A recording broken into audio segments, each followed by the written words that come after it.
American faces jail in Dubai, smokes cannabis legally.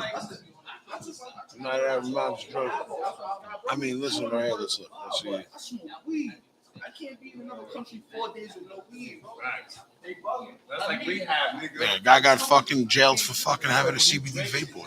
You think you go on vacation for a whole week without no weed, man? Me? Yeah, no weed. That's real tough. So you wouldn't go to Dubai? No. Me either. That's the point. First off, I'm not going to Dubai because everybody in their mother's going there. You know what I'm saying? So I'm not. You know where I want to go? That I've seen. I think I want to go to Egypt. There's other places in the world Yeah, other that than you can go to that fucking that you know you can go enjoy yourself, smoke weed, and look just as look. My man just came back from Tulum. Elroy was just in Tulum. No, Cabo. Oh, Cabo, pardon me, having a good time.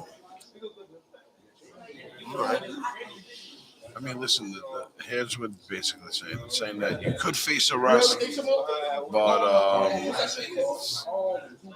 they're trying to let it go. The British consulate, who is, I guess, rights in Dubai.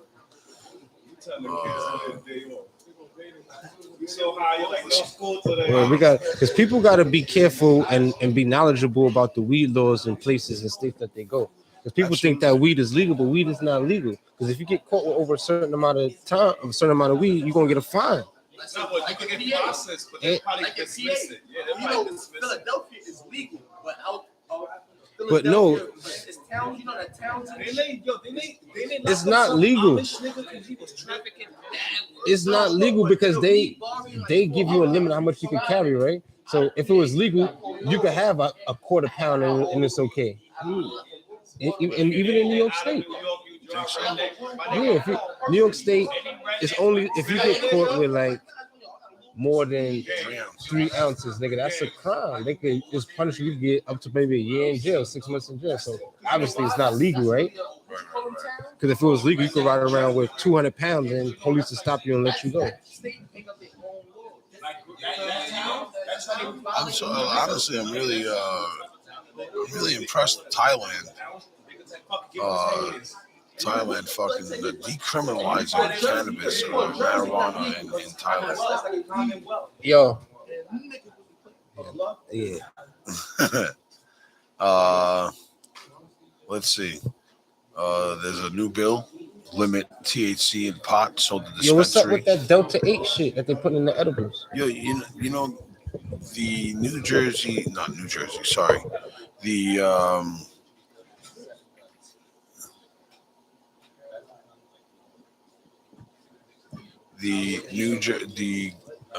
MJ BizCon. MJ BizCon had a lot of Delta 8 booths and people giving out Delta 8 and promoting their Delta 8 brand. What is Delta 8? And then the feds raided the place. What is Delta 8? Delta 8 is basically a compound from cannabis that doesn't show up in your urine or in a drug sample. You know what I'm saying? What, it's like some fucking K2 type shit? Some shit niggas on parole is fucking with, so they get Delta 8. They putting that in edibles and it's getting you mad high. Yeah. They putting that shit like some CBD shit. I don't know what the fuck it is. No. That's the new shit that's going on in New York. Like it's the same way like they make a distillate. It's just they refine it down to strip it of certain components and certain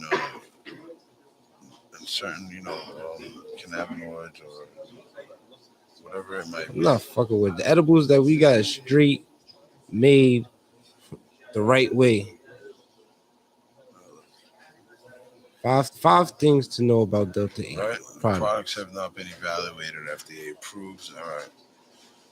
Delta 8. If it's FDA approved, there's something wrong with it. Can we just start that off? Because the FDA approved bullshit. Delta 8 tetrahydrocannabinol, also known as Delta 8 THC, is a psychoactive substance found in cannabis sativa plant, of which marijuana and hemp are 2 varieties. Delta 8 THC is one of over 100 cannabinoids produced naturally by the cannabis plant, but is not found in significant amount ounce of the cannabis plant. As a result, concentrated amounts of Delta 8 THC are typically manufactured from hemp-derived cannabis oil, which is CBD. So it says here it's Read the fine print. important It for is important consumers for, to be aware that Delta 8 products have not been been evaluated or approved by the FDA for safe use of any content that may be marketed. Okay, so at first they tell you, yeah, it's cool, it's legal, whatever, and then they tell you, it's not FDA approved. And like I said, at MJ BizCon, I think it was last year, they got raided.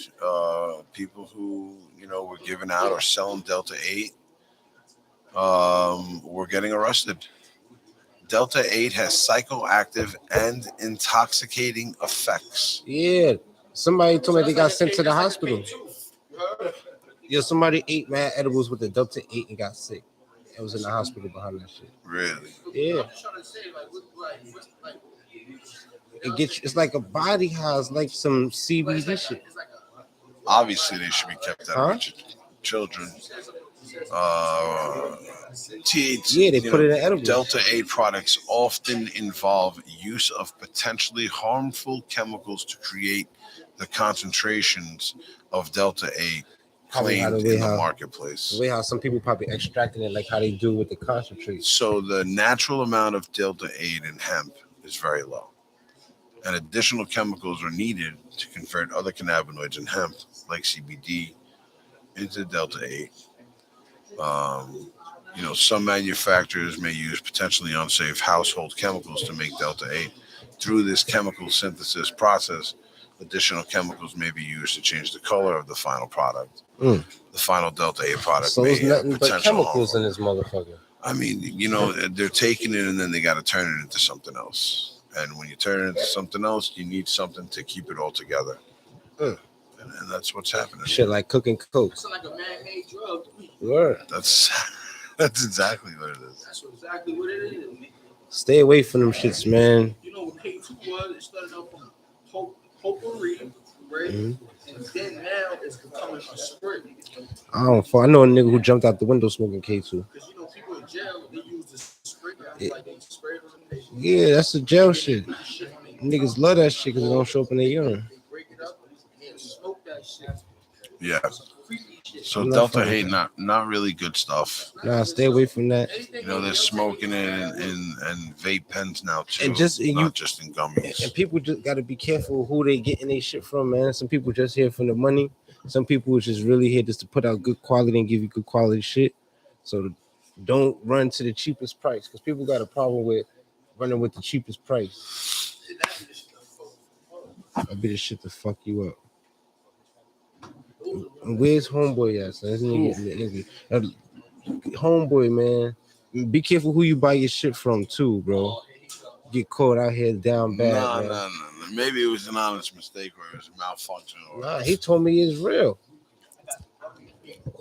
Maybe maybe it just happened to be this one pair is defected or something. I don't want no defective shit. I got a reputation to maintain out here, man. It's about some defective shit. Ain't no way gonna know if the thread is off. Niggas gonna know when that shit is off. First of all, that V-Lone hoodie is a 10-pound hoodie. That shit mad light. All right, but you should have caught that yesterday when you walked in. You're right. You're absolutely right. I wasn't even thinking. I was just mad shit going on. I was excited about this Goonie drop. And I seen a whole bunch of weed and shit distracting me. My mind wasn't there. But hopefully he make it right. So I want everything to be smooth. I'm sure he gonna make it right. I'm sure he's got some other stuff for you. I'm good. You good? I'm straight, man. That's all why. Right. You've heard it here first, folks. Live on 448 Cannabis Talk. Sonny go to the store and buy his shit from here on out. Sonny's only going to the stores on Broadway or Canal Street to get his stuff. Fuck out of here. No, it's only one store on Canal Street I fuck with, and that's Origins. Origins is on Canal. And they got drip. I don't even know where that's at. I don't know where that's at. I gotta put my GPS. For years on Broadway. You gotta go upstairs. I'm from Queens, man. Don't go outside. Go I'm from private. Queens. We used to You gotta go Jamaica Avenue. upstairs. You gotta go upstairs. So funny, you think that is. So, Mo, which one of these shits you smoked so far that you like? I smoked all of them. Which one is your favorite? I mean, Let me guess before you say anything. Katana. No, Word? no, I Don't say Zrilla. That's not even your speed, bro. You really out. Yo, you changed this year, brother. This shit is the unsung. Unsung. Like, yeah, he's still smoking P Glock. Oh, P. Bring back P That shit Glock for was my man. hard. That shit was so good. Bring P Glock back for my man. The P Glock, the Cinnamon Dior. Cinnamon Dior was cool. Oh. Cinnamon Dior was cool. I like the Cinnamon Dior. But this Driller shit right here, Goonies, 12 along. But you get your head blown off because that nigga head is blown off. Blowed off. Yeah, this new Goonies club is real fun. Listen, did you think that they were going to give you something different? Nah, I'm really impressed. I mean, I'm really impressed, but I'm not impressed. I'm impressed, but I'm not impressed. Because I'm impressed. Now the standard has been raised. The bar's been risen. Nothing you must can come under that. deliver every single time, my This friends. This shit's personal for us. You must deliver every time. Yes or no? Yes, no? This Yes, shit personal. senor. Shout out to on 12 along fire on the live again. Oh, Tap in, man. my guys. We can talk about these I'm new blocked. streams that y'all drop. For those of you that are joining us on the Penthouse page and wondering why Mo.B does not have his page So, on, tell them the truth. Tell them I've been blocked. Somebody though? reported my page. Why did they report your page? I got deleted for posting the Goonies. Yeah, they hating on my man. Someone hating on us. Let my man be great. My man posted the Goonies last night. They deleted my. They flagged him. Yeah, he posted a new string. Somebody flagged it. And then, you know, when you get flagged, it blocks your live. So now I'm blocked from doing lives. Yeah, so that post came from a Stone Nerds lookbook, right? Stone lookbook. Mm-hmm. The Stone lookbook page. Check them out on IG, right? It's basically the menu. People be hating. So I'm blocked on my page. So we're here. Blocked on Mo.B's live, man. But I'm owning this shit. Every time you post a buzz, you gotta say not for sale. nah, that's not true doesn't because I don't matter, put bro. It that shit on doesn't my matter what you page. say. Once if a nigga report it, it's just going to be reported. Niggas just be hating. You understand? One person can report that can fuck your whole shit up. Yeah. It depends on the account that person has too. Yeah, because they gonna say that you advertising drug sales. Like if you post it, you can't put deliveries, you can't put a price, you can't put nothing that's gonna make it seem like you're trying to sell it. Yeah. Solver, you put deliveries on. Deliveries.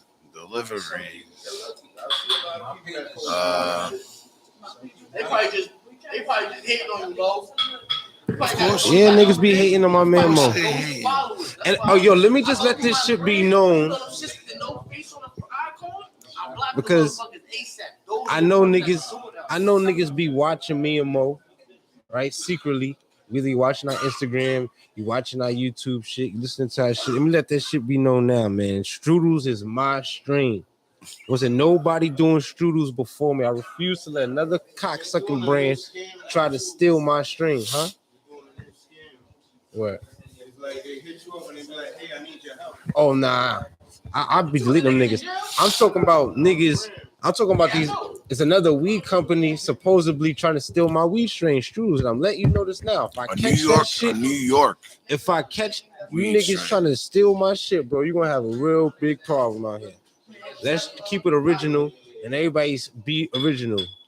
The guy running Straight up. The guy running for Senate in Louisiana. Oh, you see that commercial? Right? The guy running for Senate in Louisiana, Gary Chambers, right? Blunt. Lights a blunt. His This whole guy campaign. lights a blunt during his campaign for the 2022 elections. Black goes man. viral. Fire. Viral. Nah, that's his Nah. commercial. He like, man, listen, I love that shit. Nigga smoking a blunt in the campaign. Oh, my white friend's gonna love that shit. We love that shit.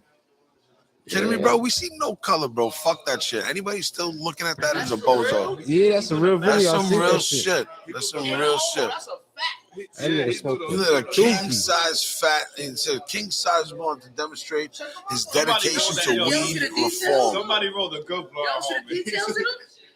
He coming from the hood. Yeah, He's from the hood. Hold on, you didn't see the whole From video. the You hood. didn't see the whole video. Hope it looked like a Scroll nigga, down, see if they got the like video on there. somebody uncle from the living room. Most of the people arrested aren't dealers, but rather people of small amounts of pot, just like me. You know what he did? Every 37 seconds, someone is Yeah, look. arrested for possession of marijuana. Since 2010, state and local police have arrested an estimated 7.3 million Americans for violating marijuana laws, over half of all drug arrests. Black Louisiana need that because Nigga, white they ass too. Nigga, white ass. Louisiana is harsh on weed, bro. States waste $3.7 billion My nigga, Louisiana harsh on everything, man. every year.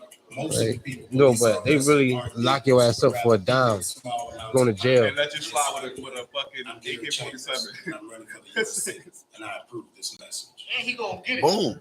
Nah, Louisiana. I don't think he gonna get it. Listen, you know what? They ain't letting You no really weed never smoking know. nigga. It takes something like that. Understand? He in a slavery country, son. They not letting his ass But you motherfucking. gotta understand. It's the people. It's the people. You know he gonna win the 10,000 possessions in 2021 in New Orleans were of 14 grams or less, What? with a fine of to $100 and no jail time. On January 1st of this year, smokable medical cannabis was legalized statewide under some conditions. They smoking weed. And they doing this shit, and they doing this shit secretly. You know how much they want to. Yeah, that's some wild shit, man. You know what? I wish some more politicians had the fucking balls to fucking do shit like that. You know how many of these fucking guys are smoking fucking pot It's too and they're much. hiding it because some of their fellow politicians are not trying to fucking show that they smoke. You know what I'm saying? Think about how many politicians out there that are not showing the world that they smoke weed every day. I'm smoking it as soon as the fucking cameras go off. That's some wild shit. Fuck it. What are you gonna do? So what else, Sonny? Shit, man. How you been? Talk to me. What else is going on? I went to court for my child support shit. How'd that go? Yo, How'd that go? that shit. It went decent for the first time. The judge wasn't a bitch. Right? So I fucking went in there. The judge thought that I was trying to get my child support lowered, which I wasn't. I just was trying to get my child care situated because my son's supposed to be in daycare. Okay. So And he's not in daycare. nah, well, she got to bring in receipts, so I got to go back to court in March. She got to bring in proof of child care, Okay. and then I overpaid $3,500 in child support. They about to send me a check. That they told you to pay. Yeah, They forced you to pay that. of course, but they take it right out your check. And then they tell you, yeah, so not like you wrote them a check or sent or gave them your credit card number. Nah. They took that money and then said, oops, Yeah, a year later, took said, too much. Yeah, you overpaid by $3,500. $3,500. We're gonna 2 months of some people's we're gonna rent. disperse that to you ASAP. Imagine somebody could have been going through some shit at that time, and that money put them in a situation, son. That's fucked up. Well, now listen to this though. I said another instead of giving me situation the of, check, how it shows the U.S. government is putting people in positions to lose. I said instead of giving me a check, right? Keep the money and put it towards my future child support payment. They said, "No, we can't do that. It's gonna throw the computer off." What the fuck you mean?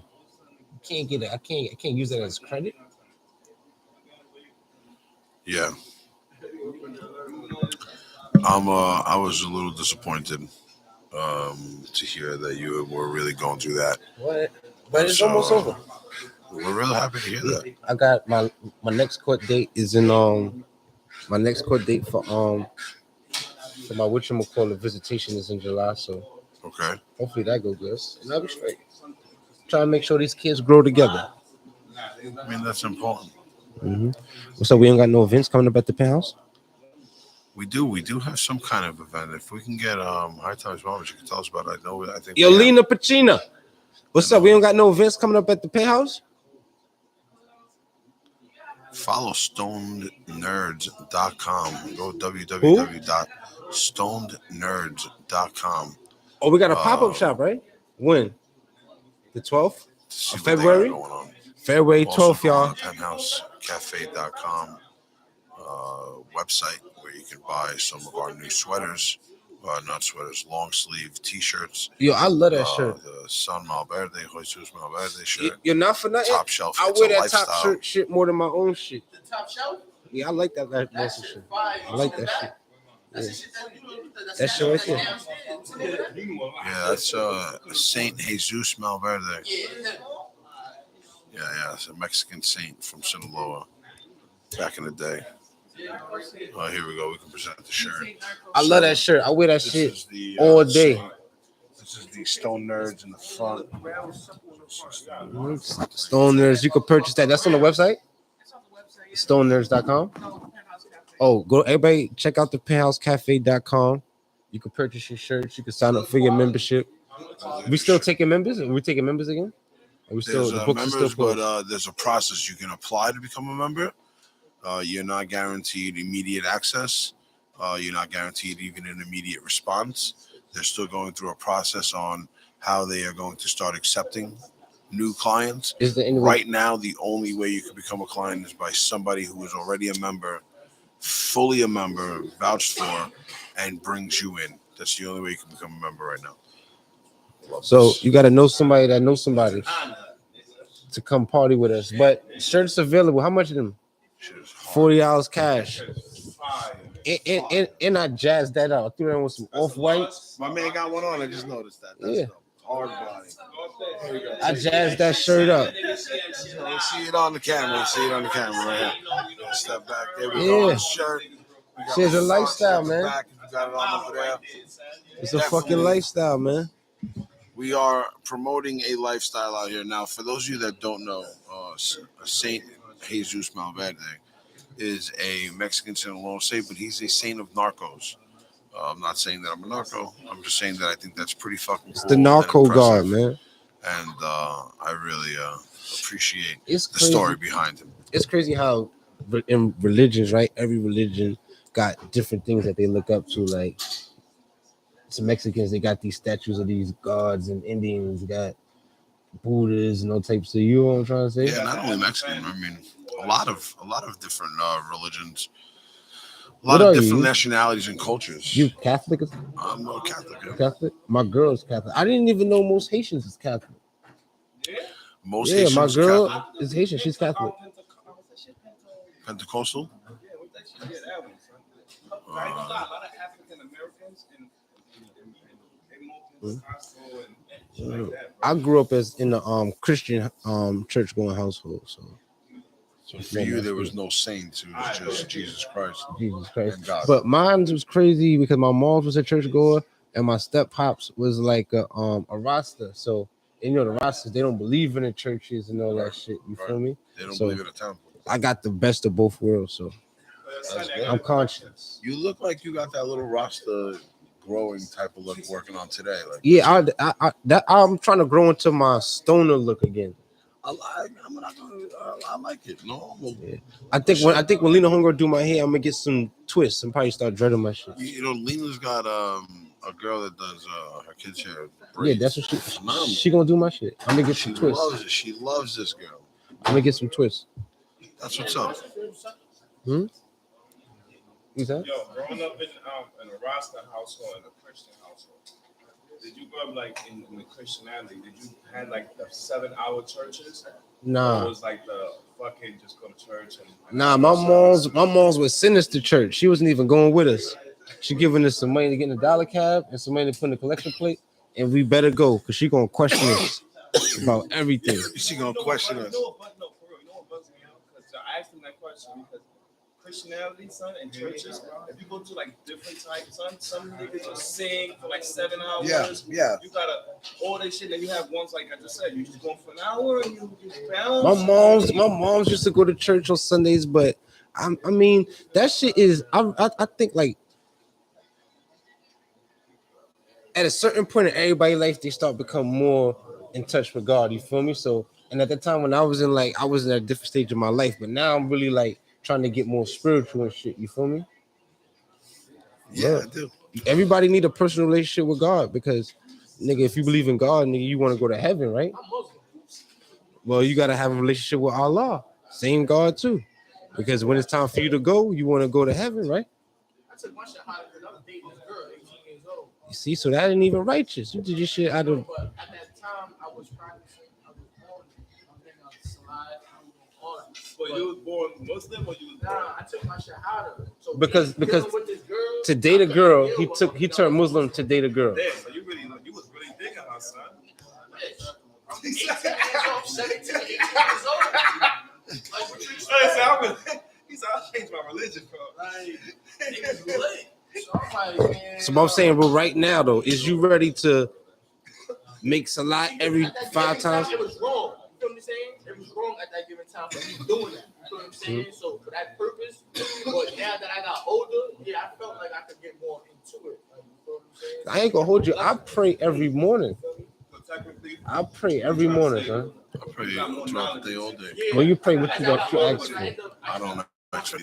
Word? Just thank God for giving me what I have. I thank God too, but I be praying. I be asking for shit. But I be asking not for material shit. I be asking God to make me more understanding, give me patience. I mean, there's times, don't get me wrong, there's times I ask for things, you know, but not every day. Every day I normally just wake up and I say thank you. You know, Word, really, me too. that's it. I just say thank you. I think people take for granted how blessed we are, right? Because people wake up, people be forgetting that the blessing is that we alive. You feel me? I mean, the blessing is that you have the ability to go on this journey. Nah, the blessing is that if you're able to wake up every morning, you feel That's me? what I'm saying. Go through this journey called life. Mm-hmm. You know what I mean? And unfortunately, some people don't have that situation. Yo. It's all right.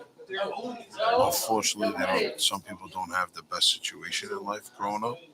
Or even as an adult, you don't have the best situation. Sometimes you have everything and you lose it all. Mm-hmm. But then there's times you have nothing, and then one day all of a sudden you have everything you've ever wanted. Sometimes I've really been appreciating the fact of just making it home at night. Like I just want to make it home.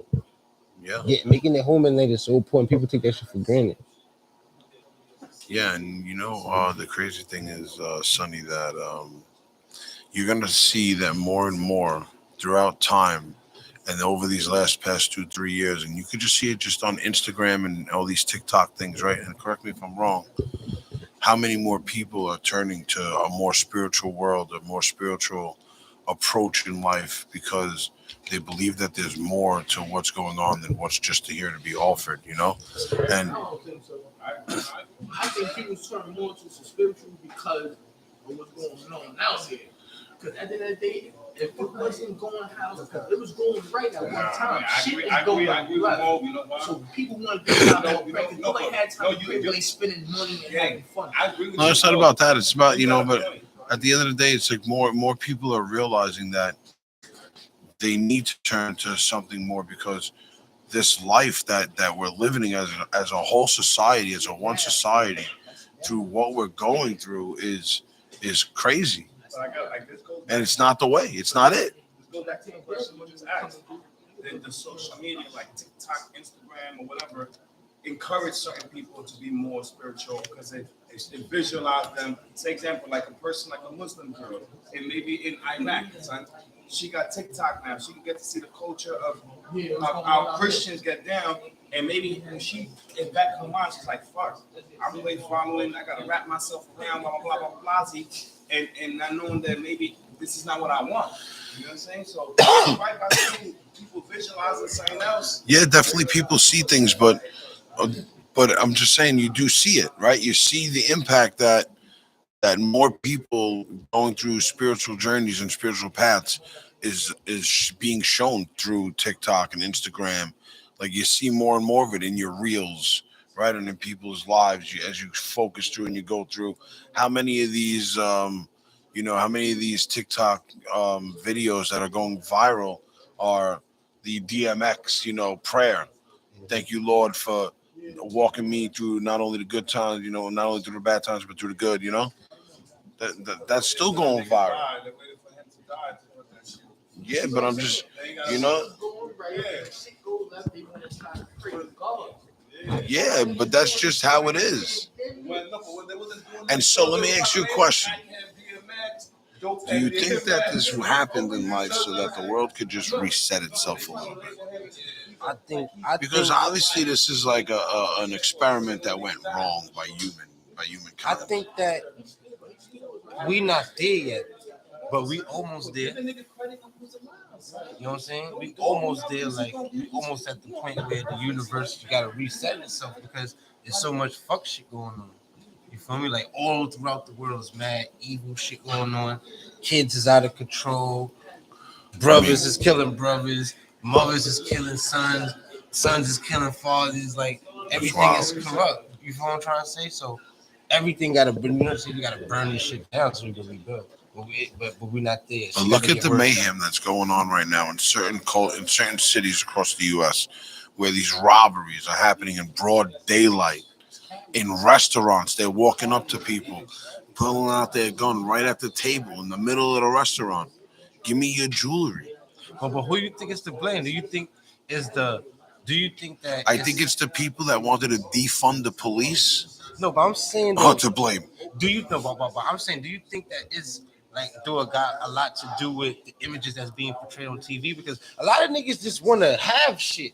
These niggas that get money. Any image that's looking to be portrayed, when they're showing live videos of people getting robbed in broad daylight in restaurants or leaving shopping centers, walking with their kids, and they got their milk taken out of their cart at gunpoint in broad daylight. We're not talking about you got drunk, you wandered into an alley. You know, there was a homeless guy there, and took advantage of the situation, beat you up, and took your money. Did you see that video? What video? It was the guy who was helping the homeless guy. Homeless guy was laying on the floor. The guy came, put his jacket on him, and the homeless guy beat him up and robbed him. Pulled him in the same corner, beat him up, robbed him. After the guy was trying to help him. That's not crazy? That's past crazy. No, but I'm saying though, like, a lot of niggas, like these kids, right? They want money, but don't even know what they want to do with the money. Period, huh? Yeah, a lot of these young kids who out here robbing, they just want to have money to show. They don't want to do nothing with the money besides buy clothes. You feel me? I feel you, man. I also think that it's just one of many things that's going on. But it's not even. I don't even think it's the parents. No more, son. That had nothing to do with parents. No, that's different. Hell, That is different. it's never different. You know what? I got a whole with your baby mom. Sonny. Huh? Because you decided to step up and be that. So somebody take your strudels back. Man, these niggas better not take my fucking shoes back. This nigga take my shoes back. You gonna have to fucking. In reality, does it make you not feel like what we were talking about a few weeks ago in terms of, not letting people know what you're doing because they're just going to try to do it before you, even if it looks like shit. They do it first and then they make it look like you're the hater. Yeah. And that shit be getting me tight because, and that always been like my cry, right? And that's where Instagram is powerful, but some people just undermine it because they're not doing nothing with Instagram. You feel me? But for us, who we really use like Instagram as business, right? And so when these big companies steal our shit, right? We really rely on our followers to repost a tag, so they can see that this is really our shit. You feel me? Because like, look, they stole my ting stream, right? But if I had a bigger following, I had more people reposting that shit, it would have reached where it's supposed to reach and probably would have stopped. Yeah. You feel what I'm trying to say? I mean, maybe if you had something already with it, like a product already with it, like, you know what I'm saying? And they just took it. I can see you then, you know what I'm saying? What you mean? Being like, my guy, 4-1 Hemi in the building. Gotta be safe. Shout out to my boy 4-1 Hemi, Harlem in the fucking building. My young boys. Sugar Hill. Yo, tell E-Dot and niggas that's black, I said what up, man. So my God, shout out to E-Dot, baby. My man Black from Nassau jokes up. Yep. These guys came through, come in the building. So weed, Thailand. I don't want nobody stealing my shit, man. That shit is whack, man. Well, Have somebody steal your shit. listen, it is what it is. Move on. Who, me? Yeah, No, I can't move on. it is what they stole your shit. It is what it is. Move on. Can't move on just like that, bro. What are you It's gonna not do? hard. That should take a lot of brain power to think of some shit. You feel me? That should take nights and nights and hours and months trying to think of a string name to, you know what I'm saying, for another nigga to come take my shit or do what I'm doing. Then I'm getting robbed for my shit because they got more followers than me. So when now the nigga see his shit, they gonna think that I'm stealing shit from him, but he really stealing my shit. Hell fucking no. I ain't letting that shit slide. Them niggas killed your cousin. You was gonna let them. You got a packed house tonight in the penthouse. I could have stole mad nigga shit if I wanted to be on that shit. You feel me? I could have stole mad nigga shit. But I ain't into that. I'm into being original. I'm into having my own identity. It's got a hatch in it. Like jackets, monkeys. It's crazy, man.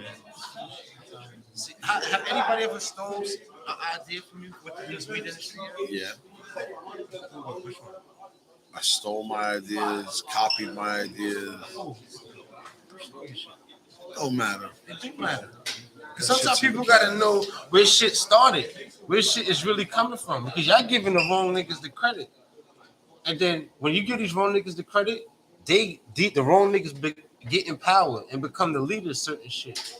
You feel me? And they don't even deserve that shit because now they're gonna just be okaying the wrong shit. So shit gotta be known. I let nigga know Big Al Exotic stole my shit. The Jokes Up niggas stole my shit. I don't give a fuck, nigga.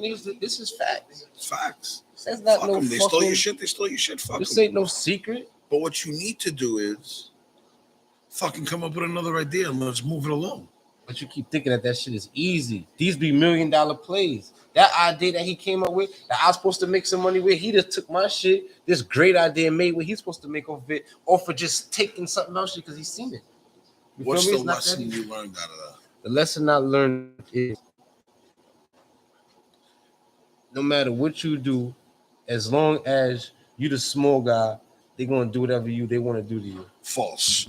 When you meet people like that and you're about to give them your ideas, you make them sign an NDA, which is a non-disclosure. I'm talking about what? I'm talking about. I never met nobody. They looking at my Instagram.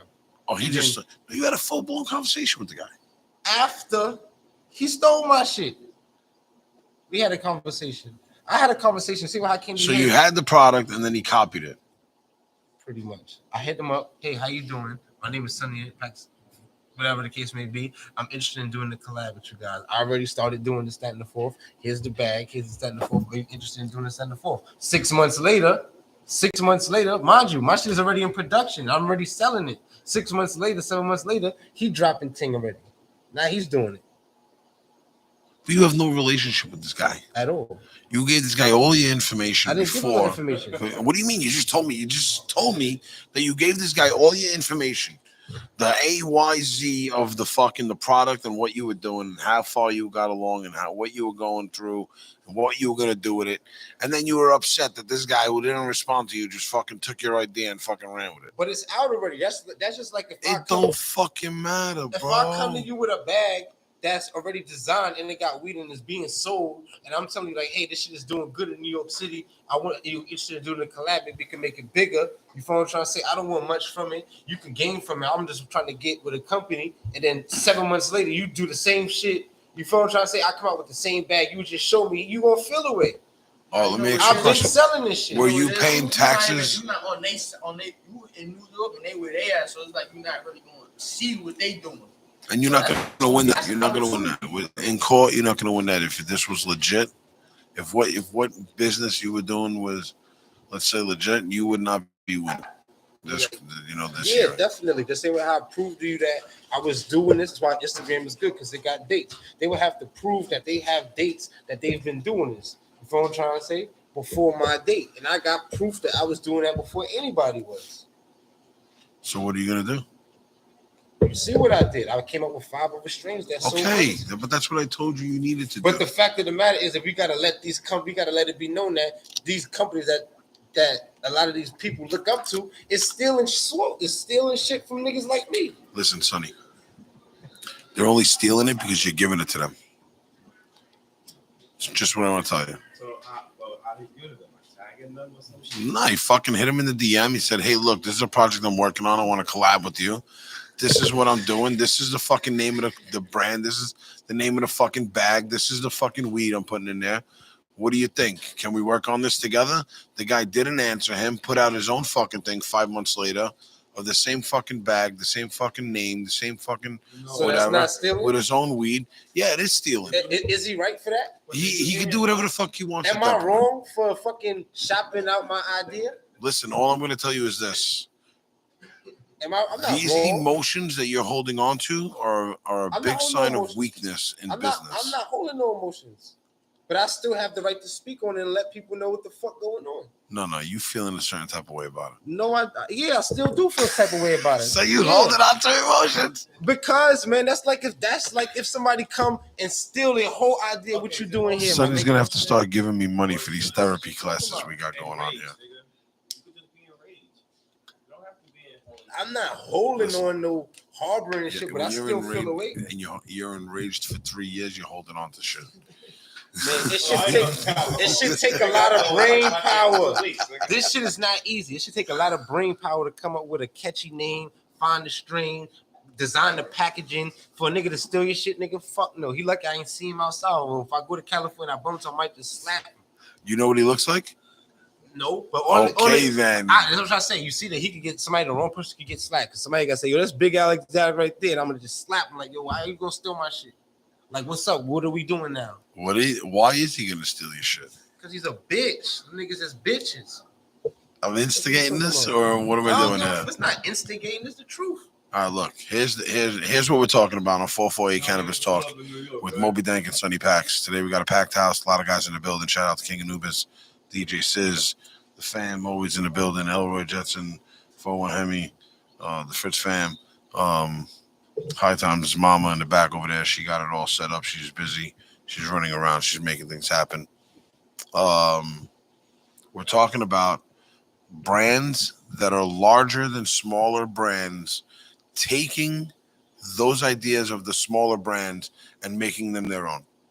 Is it fucked up? Yes. Does it happen all the time? Yes. Should they come? Or can you be mad? Yes. Should you be mad for 3 years about it? No. Yeah, you should. No. Especially when that product is still being sold. Yeah, you should. You got all right to be mad. No. Nobody can't tell you. You should no longer be mad, but you should be inspired. Inspired by the fact that your idea was the right idea. Yeah, that's how I know I'm the young Billy Goat out here.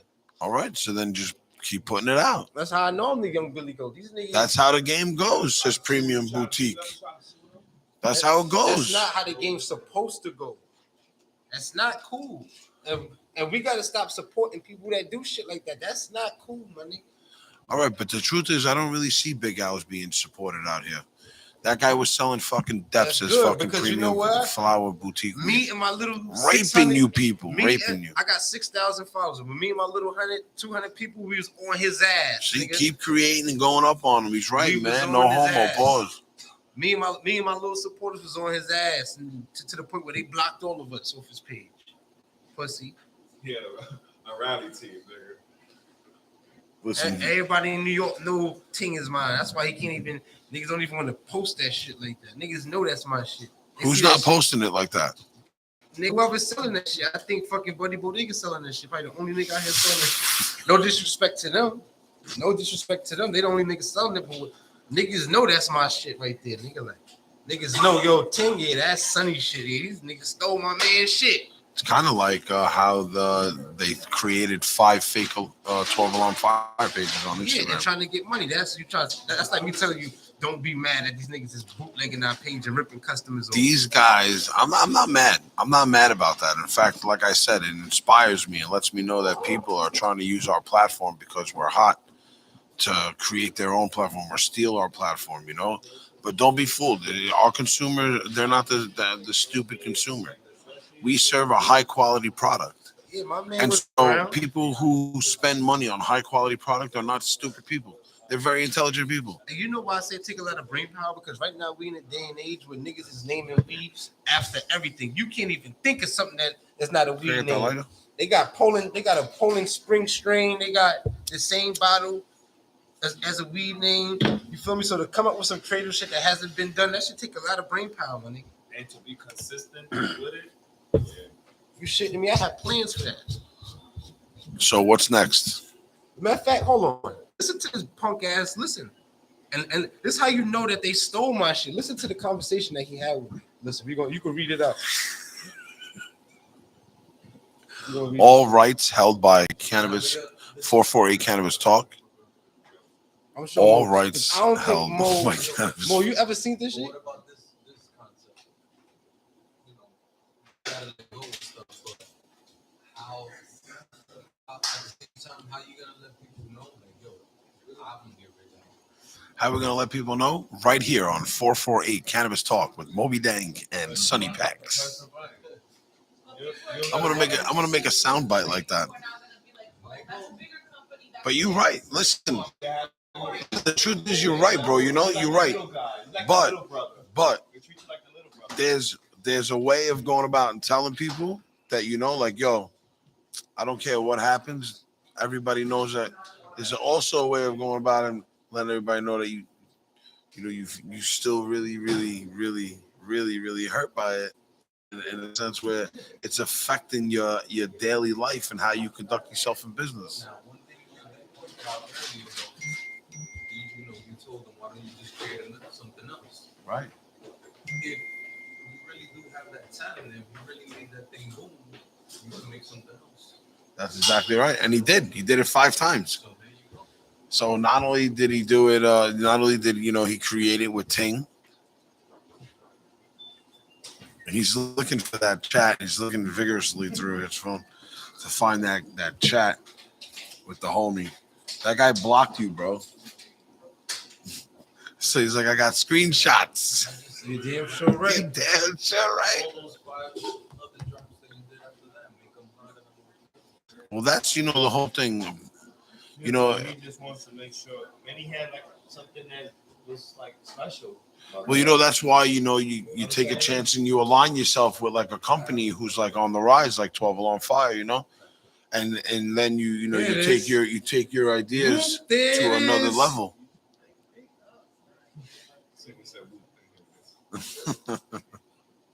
Let me scroll up to the beginning of the chat so you can just see more.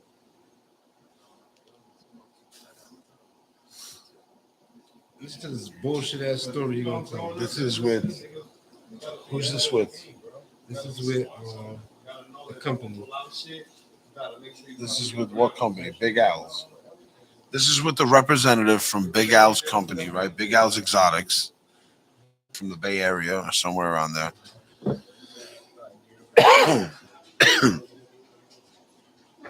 Let's see how the conversation went. Now, Sonny, you can't be leaving out critical parts of the conversation. I'm gonna let you read shit everything. that you said. I'm gonna let you read everything, brother.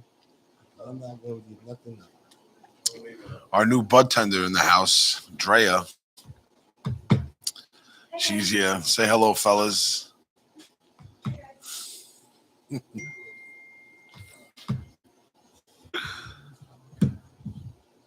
Let's see.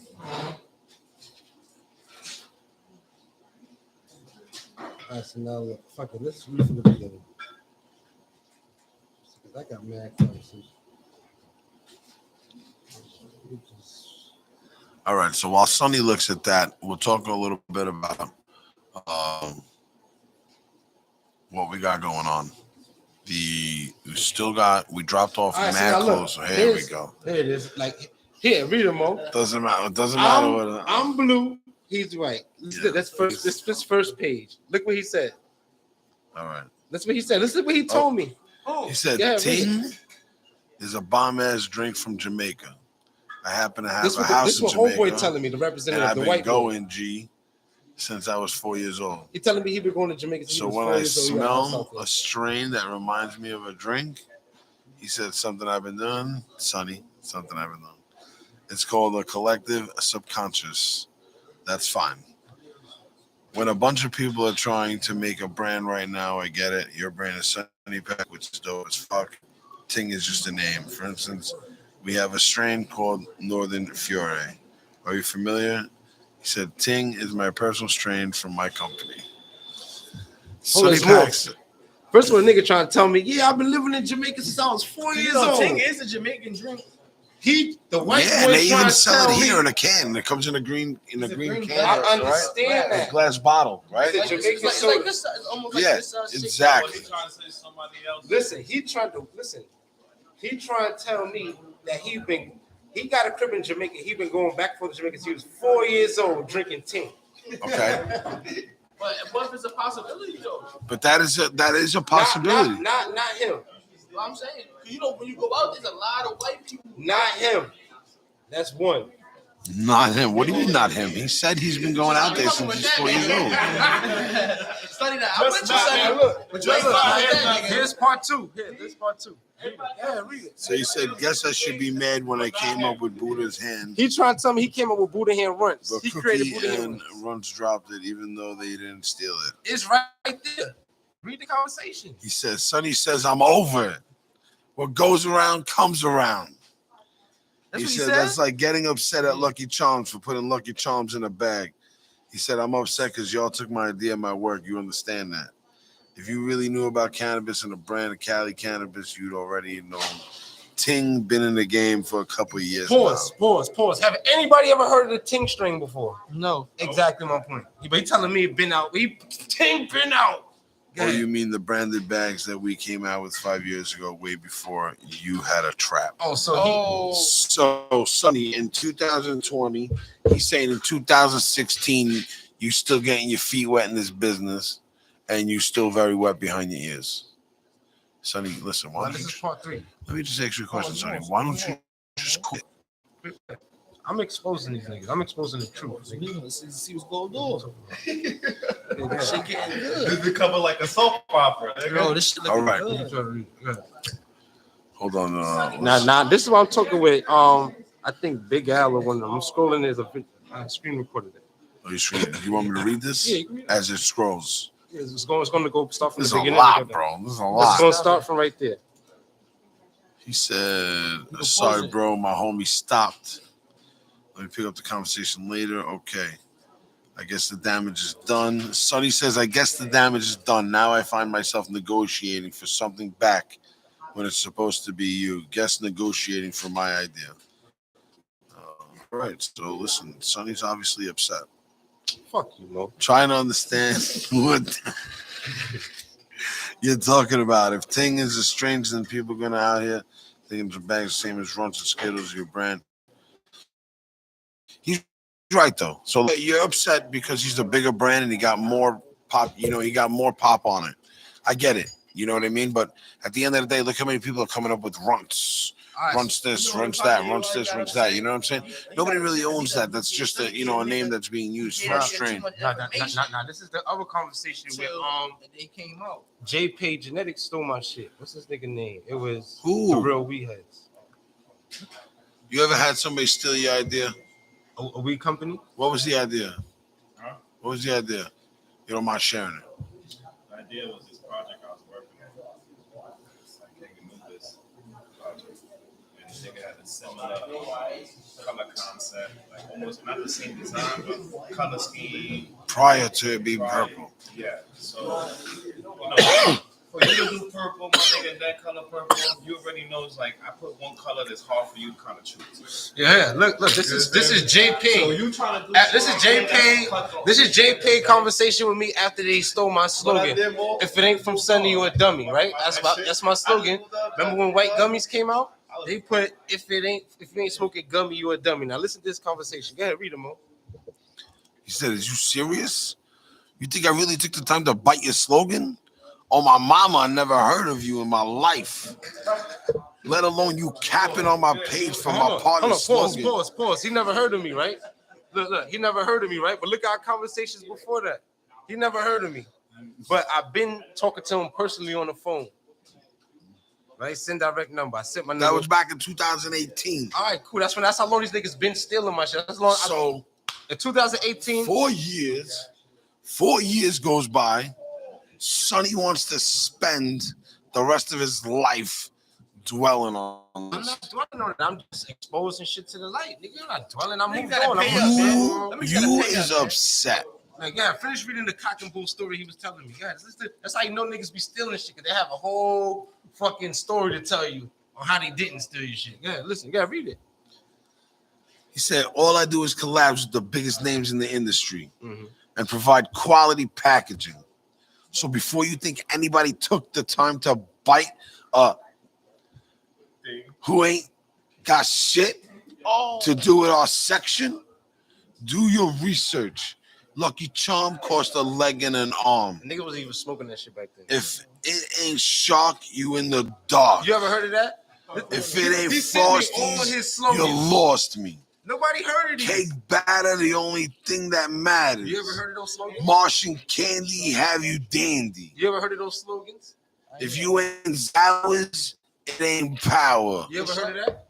No, I ain't hear that. The Only thing I Shark heard is Dog, it's Shark in the Dark. That's it. That's Shark Lotto. That's If Shark it in the ain't Dark. white gummy, you's a dummy.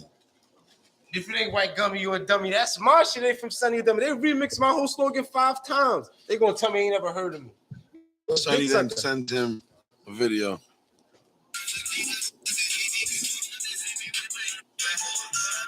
It said stop what? So that's the video Sonny sends him. And then he sends him a logo, says, Sonny, you a dummy. See my menu that been my launch 2018 and New York Pottery. Know that. New York Pottery. Just know that. All right. New York Pottery. You see it? Yeah. You know what I'm saying? But it's cool, beloved. That's how it goes. Big companies take from little companies with no regards. My God bless you. So Sonny tells him, listen, you know what? Go fuck yourself. It is what it is. So I've been moving God on. Tell me bless to you. move on. I tell But you. now you ain't moved on because here we are 4 years later. You're still moving. No, I moved on. He said, then why are you in my DM? Sonny said, I'm pretty sure you understand, beloved. I grind hard to get my brand where it's at in New York City. I never been a vendor. I never paid for a cosign. Straight grind. Ain't nobody helping me. I create design, everything myself. It's like a setback, and it seems like nobody helps independent small round business. So it seems like you're upset, and you're. There you go, Sonny. Yeah, told him straight up, nigga. Fuck is wrong with you, nigga? Taking Listen, shit from niggas. The And thing I is could have been. this. I've been Look, defending any other small brand. I want to tell you Niggas this. just taking shit. Don't take nothing from nobody. That guy. I mean, if I wanted to get violent with them, it's not hard to, because they make themselves easable. But it's not that. It's the fact that y'all niggas gotta pay homage at the end of the day. At least if you're gonna steal my shit, come work with me. Come work with me at least, nigga. Like, the fuck? But why? Why you gotta come? Why you gotta work with you? What do you mean? What you mean? Why? Because you like what the fuck I'm doing. So instead of you taking my shit, you don't know what I got going on. You don't know who I'm trying to feed with this shit. You come work with me instead of trying to take my shit and taking food off my table now. That's all you're doing. I've never taken anybody's idea. I really don't. That's good. I think that shit's lame. It is. That's real lame when you taking people's shit.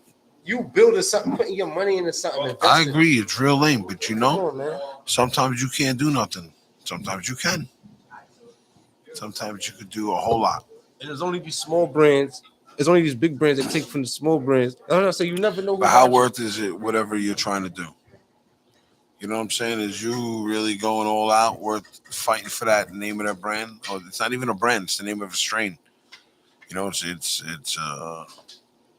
okay. It's a creation. It's a creation or you see, but a with thought, Jokes Up though, it product was Jokes Up. I was of your good. company. I was good because I trademarked that slogan when I started my company. From Sunny, I own that. So when I had the Legal Zone sent them a deceased letter so how I got them to stop promoting that shit, they slogan had to be 5. They have to be 5 words that's different from mine. Right. So you see how I got everything from Sunny or Dummy? They put, if you ain't smoking gummy or dummy, you only have 1 different word, which was dummy. You feel me? Instead of Sunny. So they had to have 5 different words in that slogan for it to not be copyright infringement. And they stopped sitting after a while. The fuck? That's what LegalZoom do for you. A little $400 to patent your slogan went a long way because you see they don't promote that shit no more. What? It's quiet for that. Word. King and Uber's in the building, showing shit love, getting getting ready tight. to push out. What boy, be safe. Yo, don't let that shit get to you. Nah, it don't get to me. But I use that shit as motivation though. Sonny, what are you gonna do in terms of moving forward? Right? That's it. You let what goes around comes around. I don't hear about them no more. And I'm sure they're doing things, but they're not doing it around here. So, Yeah, niggas is desperate. That's what we got to. We got to keep it real. That's one of the brands. Shout out to Jokes Up and them niggas, but that's one of the brands who just exploited New York City and oversaturated us with industrial gelatos. I agree. Word. I agree 100%. Once they put everybody on the game and how they could get over on us, everybody started doing that shit. And now we stuck here smoking top dollar for Cali ends. I mean, listen, the market was going to change regardless because even if there was no name brands, people are still smoking weed, right? And so with that availability of that caliber of flower or, cannabis available, it was going to change no matter what. Did it have an impact on the market? Absolutely. But it was going to change regardless. Maybe not as much, but it was going to change regardless. And so with that being said, you really can't complain about the number you're paying if you're really getting super, super top shelf quality. You know what I mean? And you have options to go other places and you see that it's the best that's out there, then you should just pay for whatever it is because you don't know what that guy is going through to get it to you. That's a fact, but it's still, we still be for like. Look at the Zilla, right? The Zilla now is going to be more expensive than our normal 8s. It hasn't been, as expensive since the first Money Man dropped, the Bitcoin drop, when it was $100 an 8. But still, look how rare. But that's okay because now that I'm behind the table and I don't mind paying that because that's okay because it's rare. There's only probably 15, 20 pounds of grow that shit. We don't even know if that shit ever coming back again compared to they charging, like I told you, for my thing when I started selling the weed, I'm for the everyday smoker, the working smoker, the nigga who gotta go to work and get his paycheck and gotta budget out his money. I'm trying to provide the same quality weed for that man that the rappers could smoke, right? And then now they bring us industrial gelato, they overcharge us. Now I gotta overcharge the everyday working nigga. He can't smoke $80 apes a day. But he deserved the right to smoke good too, man. And we control that. But so come to the Penthouse Cafe, come talk to me, and I'll make that happen for you. Now, right? That's how we do it. But we for the people. That's why people love me. I'm the people's champ. Listen, I give everybody an opportunity. People who don't do business with me is because they fucking ruined that opportunity. And that's why I love you and Total on Fire because now I'm working with you guys and you guys giving me better quality than I could provide for everyday smokers and provide reasonable price so they can smoke every day and smoke quality weed. You feel what I'm trying to say? Rather than bang you over the head, and try to make you feel like you got to do it on your own. Give you an ill-ass bag and tell you it's $90, $80. If you buy 2 extra, you guys spend $150. You come fuck with me, spend $150. You get a good variety. Yeah. You feel what I'm trying to say? That's what we here for. We here for them. And you got the exotic snacks. And I got the snacks. You feel me? So you got the snacks. We here for the everyday smokers. We not trying to exploit and get over. I got the worst cotton mouth right now. Yeah? It's terrible. My tongue. Yeah, because you're drinking that fucking salsa water. And it's hot. It's not hot. There's no ice and it was room temperature. Shout out to Lena Pacina, Hot Times Mama, for providing this space again. Let's just do our Thug Thizzle in here. Outfit on today, right? All right, check you out with that classic Whitney Houston t-shirt. That's a real classic shirt. That whole style is very 1989, 92 Whitney Houston. I will always love you type vibe. You know what I'm saying? That's exactly what the shirt said. Yo, but not for It's nothing. good. It's a nice shirt. It's a nice shirt. Let them know Those that are we the good 4 days. for 4 right now. Those are the good days. We 4 for 4. Our last 4 drops been pressure. Oof. You smoke Katana yet? I smoked it. That's me. You smoked the Katana in the You didn't smoke the Katana? Goonies? You Y'all didn't smoke- bugging. What y'all waiting for? You didn't smoke the Goonies collab either? What y'all waiting for? Wow. An invitation? Let me see that bag on the table because that don't look like one of my bags. Yeah, see? Let Here me we see go. that. Let me see that. No outside food, man. Oh, it's my guys, though. Let me see. The homies at LA Traffic. Shout out to my man Mac the at LA Gramercy. Traffic. I know the owner for LA Traffic. That's my guy. He's a cool guy from Backpack Boys. They all yeah, I fuck with him. He cool. Cool. Yeah, from Backpack Boys. Mac. I like the colors on the LA bag. Traffic. Let me see. Colors. I fucks with LA Traffic. So good. Those are real good guys downtown LA. I fucks with them. Yep. People like this shit out here in New York City. Of course they do. This shit smells good too. It's all gelato though. He always be coming through with some heat. See what I'm trying to say? We all get gelato. Niggas don't send us nothing else. Every company just grows a certain gelato just for us, bro.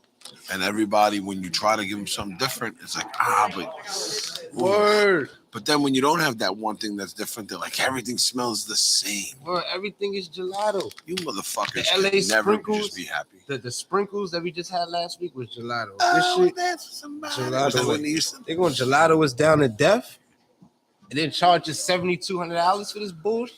Nah, that's not bullshit. Don't get me wrong. It's not bullshit. Shout out to my boy Mac, LA Traffic, and the whole Backpack Boy family. You know, I fuck with y'all still, but I fuck with 12 alone. Sonny, you got us got a man bun and a jerry curl. See my shit? It's my little Superman shit. I got my Superman shit going. A little man bun. I did it myself. That's how my daughter here gonna be looking in the morning. What we doing? We smoking this? This is this is. This is we reviewing this. Don't think it's weed. That's fucked up. I thought this was a review. Let's see. I want to see it. Sonny, Yeah, check it out, Mo. Sonny don't share. We gotta get this a special gelato corner for these niggas out here. But not for nothing though. You be putting out some nice shit. Not for nothing. Backpack Boys Some might beautiful got colored weed, man. the best Thank gelato you, bro. out of all the gelato companies. Backpack Boys got the best. A gelato kid.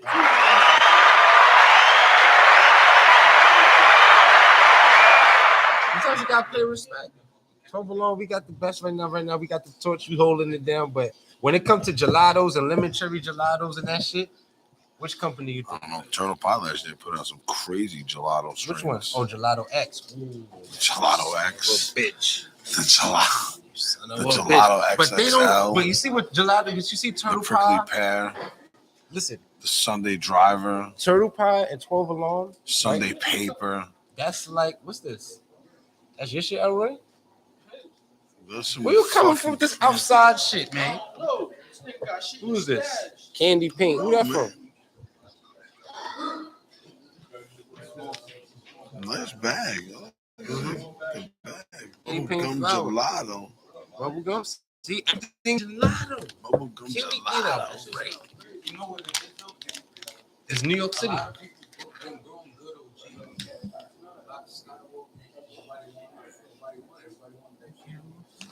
It should look like Chuckles. Let me see. Open it. Smell good, right? Smell like sweet candy. Yeah. Smell like the sweet tarts. That's what they should have called it. Sweet tarts. This shit smell mad fruity. Candy pink flowers. This is a good bag. Sprinkles got a lot of shit. They fucking just putting out fucking whatever name they can. Yeah, you're running out of names. They're not real. They're not even original. New York sprinkles. Jelly bean sprinkles. Fuck Cheese is dip. that? I ain't gonna hold you. They about to be running. They about to be tired. In a minute. Yo. Yeah, it's gonna be tight because Oh, it's all gelato. Oh, is that we on a takeover? Yeah. You're gonna see. Watch. We're gonna be talking about this in 6, 7 months, 8 months. We're gonna be talking about how we still killing. We gonna beat them In niggas. 12 months, we're gonna be talking about how we still killing. We still niggas. How we took over the game. We gonna tell you how we took over the game. And it was it with gelato, motherfucker. Nah, shout out to rest in peace, Young Dolph. Young Dolph made gelato famous, man. It's because of Young Dolph why everybody's smoking gelato right now. You think so? Everybody in New York? Young Dolph made gelato popular. You think so? 100%. Can we Google that? Yeah, Google it. Young Dolph makes gelato popular in the whole world. So child support owes you $3,500. They owe me $3,500, niggas. How many niggas could say that? Oh, Dolph? No, child support owe $3,500. Oh. Child support owe me $35 cash. Gelato to Dolph. And I'm gonna use that $35 to pay my next child support bill. I like Dolph. Are they gonna let you use that in like future payments, like this month's payment? They can't. They gotta send me the money, then I gotta pay it. They can't just acknowledge and take it off the bill. So what happens now if you don't have that money? I'd just be fucked up and be in the arrears. So crazy. It's never good to be in the arrears. Just when you in arrears, when you owe child support, it's over for you. But when you caught up and don't owe, and when child support owe you money, they treat you different. Even though I didn't get a win, right? I didn't even though I'm not looking for a win. I just wanted to be pay was fair. You understand? If my son is not going to certain shit, I shouldn't have to pay for that. So I want to make sure he still in daycare and I'm paying whatever I'm paying for. He's really going there. Cause that $400 a month count. But to niggas who not taking care of their kids, niggas take care of your kids, man. Man. Costs a lot. Take care, baby. You know how much fucking wipes I'm running through right now? I ain't running through Pampers. It's the motherfucking wipes.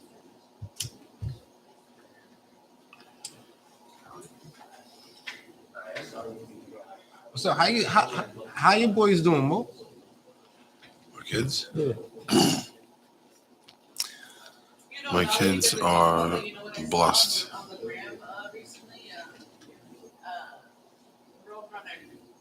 Who? Really? Roadrunner meds. Oh, you going there? Yeah. That's what I'm trying to say. Shout out to I'm like, DJ I Enemy gotta in the be like, building. I'm Soldier Boy. They blocked me from going live on my Mo.B Dank page. I'm the first. I'm Soldier Boy in New York City, and thank God for Instagram. Everything could be documented. Like, look. What you mean, you Soldier Boy in New I'm York the first one who did it. I was the first nigga. To do what? Everything. Get paid for ads? No, I ain't get paid for no fucking ads. I'm the leader of the new school. What, So you part of the what old school. sense? I'm the leader of the new school. You can say that confidently. Yeah, I am. A lot of niggas got sourced. A lot of niggas started selling weed because of me. A lot of niggas got ideas from me. If I showed you a lot of brands right now that's popping, I gave them source, and I can show you the messages and conversation of all the source I gave me. I'm not I get a game up. You feel me? Because I'm a real nigga at the end of the day. I don't want to see nobody make the mistakes I made. So I show people what mistakes not to do and what not to do. It's very nice and very nice that you do that, Sonny. But you know, not everybody that you help is gonna be grateful that you're helping them. And So one guy that fucks you over can negate you helping 5 people. Nah, I ain't like that though. Remember that. Cause I got fucked over. I still help somebody. Like, you know what I'm gonna do this year? What I'm gonna do is I'm gonna pick 5 brands that I've seen or who I'm paying attention to, right? And I'm gonna do a free collab with them. And You try to mean give them, strains that you know locally? yeah, So you're trying to boost the local collab. yeah. I'm gonna try to help a couple independent brands do a collab with one. I think I'm gonna fuck with Pocket Packs. Who I chose, and I'm gonna probably do like 2-3 of them. I'm gonna do Worldwide Exotics, Okay. 2. And I'm gonna pick 3 more brands. I'm gonna try to help them. Cause ain't Who's nobody help Worldwide me except for Exotics? you, huh? Who's Worldwide Exotics? Worldwide Exotics is like a sister company with from 12 on Fire, correct? You might be right. Oh yeah, Worldwide Exotics. That's right. The gold label. Mm-hmm. Shit, I almost forgot about them. They're just starting to come up. So I'm gonna try to help them out a little bit. I want to do a collab with Baby Bucket. You want to do club, baby bucket? I want to do some shit, breast milk.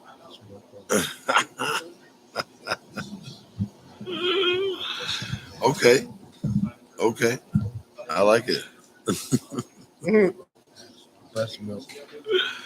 Hopefully, you Uh, can get them to New York to come to the string release party. next week, I'm gonna stay off my phone I'm gonna stay off my Instagram for a week because obviously I'm blocked out. So I'm not You gonna just do. can't go live, bro. I know when you go live, it's like, when they block you from going live, it's like fuck you. Yeah, fuck you. Especially when you're so used to going live, So and it takes so. So if you stay off, you don't post nothing like that. Make it should go faster. right, they try to it resets the algorithm. So maybe I get How long? access. A week? I'm gonna go for a week and see what happens. We'll try again next Tuesday. Instagram, what's up, man? Stop blocking niggas' lives, man. It's for no reason too. What the fuck? Such bullshit. This shit is out of hand. Such bullshit. It really is bullshit. So But either way, niggas on live getting naked. this is 448 Cannabis Talk. I'm Mo.B Dank. That's who I am.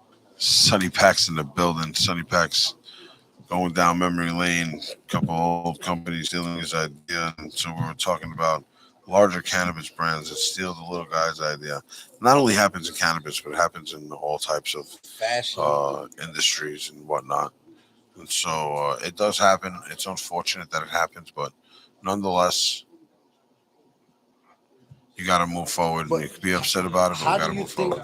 How do you think let's say another brand is coming out? How could somebody stop that from happening?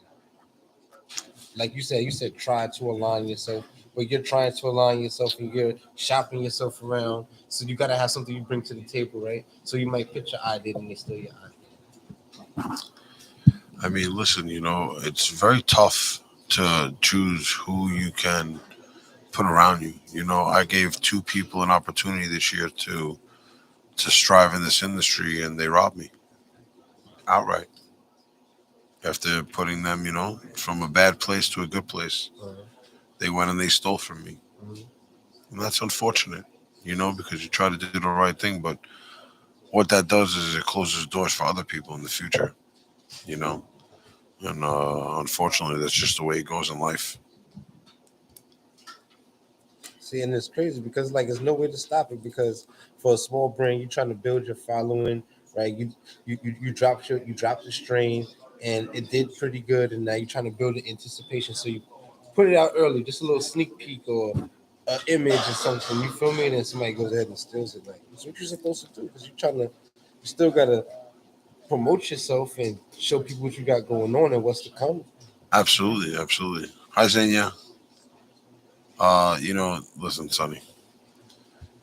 When you ask me all the time, it's like, what does it take to become like a boss, somebody who's got shit going or whatever? It really does take hard work, determination, consistency, and sacrifice. So what would you do in your situation where, let's say you was about to do a string collab, you let it out, or you had a strain that you was about to release, and you see another company jacket? So, my whole thing is this. As a lot of people hate in this industry. A lot of people have hate towards me for whatever reason it is. They go around telling people, you know, bullshit fucking stories, whatever it might be, because I'm not out there like that in people's fucking faces, trying to share blunts with people. That's not me. I'm not going out of my way to go hang out with you. I provide a safe space. I've always provided a safe space, and we own the safe space here. You guys don't own that safe space. You share it with a lot of people, and so you put people like me, people like Sonny, at risk when we walk into those type of places because you never know who's now bringing somebody that you don't know some heat to that establishment, and now they see what's going on and they start watching the place every day. You know what I mean? Because you don't know that person. It has nothing to do with you. And so that's why I like staying here. I like staying here because we know pretty much everybody's walking through the door because you're being verified. If not, you're coming to somebody who is vouching for you and says, hey, I'm coming with these people. They want to become members. Here's their photo IDs, in the text or whatever it might be. And so when you walk up to the place and you're on camera, we immediately know that we can go at least at bare minimum go back into a text or because we print that shit out immediately Something. and go into our paperwork and let's you know who that was. So when you come here, don't be a bozo. You're on camera. Don't Show play respect. yourself, man. Show respect because you know we're providing respect for you. And enjoy yourself. Man, Mo, this motherfucking how you pronounce it? Zrilla? Zrilla. Zrilla. The Zrilla in Manila. Zrilla in Manila. That shit they got me high as a bitch, motherfucker. And I mixed it with the Katana. And then I mean, mixed it keep with your the head Cuban. down in the sense of like, don't get in nobody's business. You know, mind your neck, but keep your head up in terms of if you're gonna work hard. If you're talking about in terms of working hard, you work hard, man. You keep your head up. You keep your shoulders back, your chest out. Walk with confidence. Let people know that you know what the fuck you're talking about or what you're doing, and you'll see that people will start rocking with you on just on that merit alone. You know what I mean? No matter what anybody says. You know, Mo, it's like it should be. It's hard, man. You know what I'm saying? It's hard, like especially being an independent brand, right? Trying to stay in your own lane and just focus on. Like you remember, you told me you was like, damn, you gave somebody an opportunity, and they was like, damn. So how I'm gonna be able to promote my brand? And if I get down with you, how I'm gonna do my thing? Like, you feel me? Like, it should really be hard for some people. And sometimes, and I used to find that shit hard too, right? Because like, boom, we got all that designer shit over there that people want, but you're trying to build your company. You can't build your company selling that shit. Not facts. You know what I'm saying? Like, if you're gonna be selling that shit, you might as well just be a vendor. But that's what you are.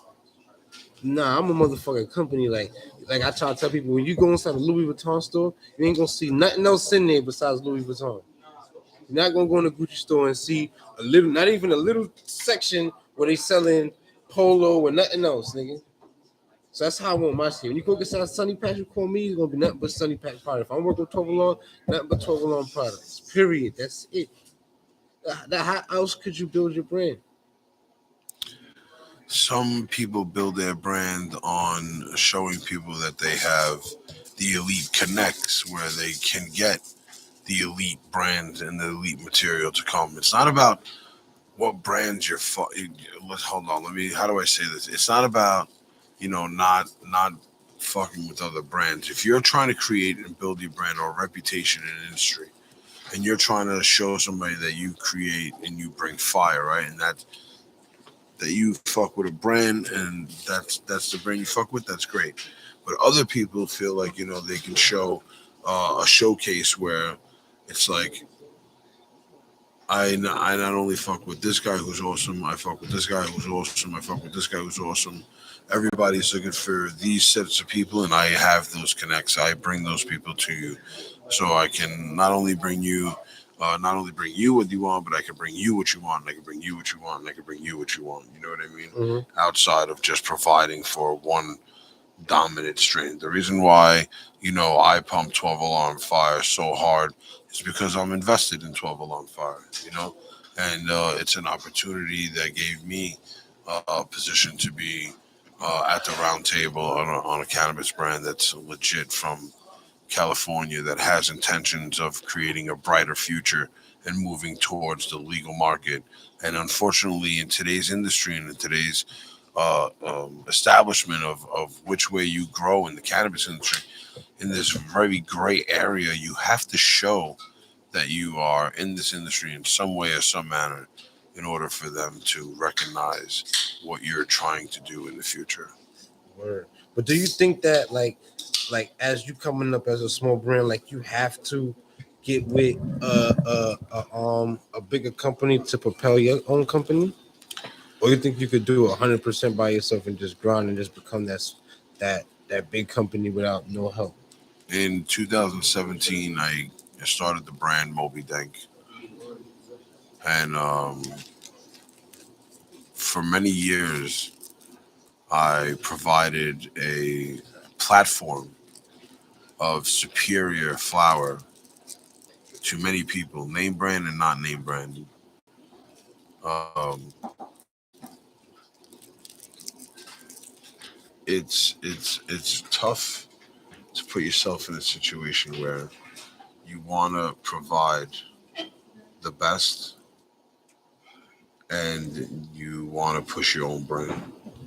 When you get to the point of you wanting to push your own particular brand, is where you want to not really do work, with other people for a limited small amount of time, right? Mhm. And so for Mo.B for many years, I worked with a selected few of companies, but I never really settled down and established a brand or a company with another company like I did With 12 alone. with 12 Alarm Fire and my partners over in Cali. You know what I'm saying? So we were working together. Their brand, Turtle Pie, was a brand that I was working with and carrying their product. And, from there, it turned into like, yo, we're interested in opening, at least one of the partners interested in opening another brand, and we want to do it with you. And so we targeted New York with the flavors that we brought in because I know what's in New York. I know what the New York consumer wants. I'm placing that order as a New York consumer to a Cali brand who has been hired essentially, to go and find those particular flavors. You know what I mean? And so that's why the partnership worked out so well here for us on the East Coast, and then obviously across the United States, just flourished.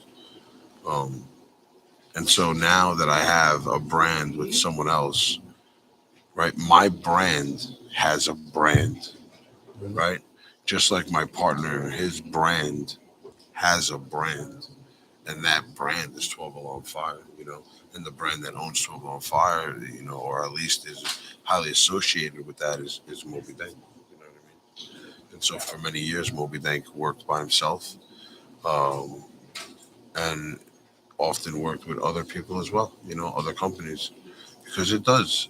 I believe that working with other people creates a larger platform, a larger audience, and can really help people build not only yourself, but the person that you're doing things with. If you do things correctly and you do good business, you can build and grow in the right direction.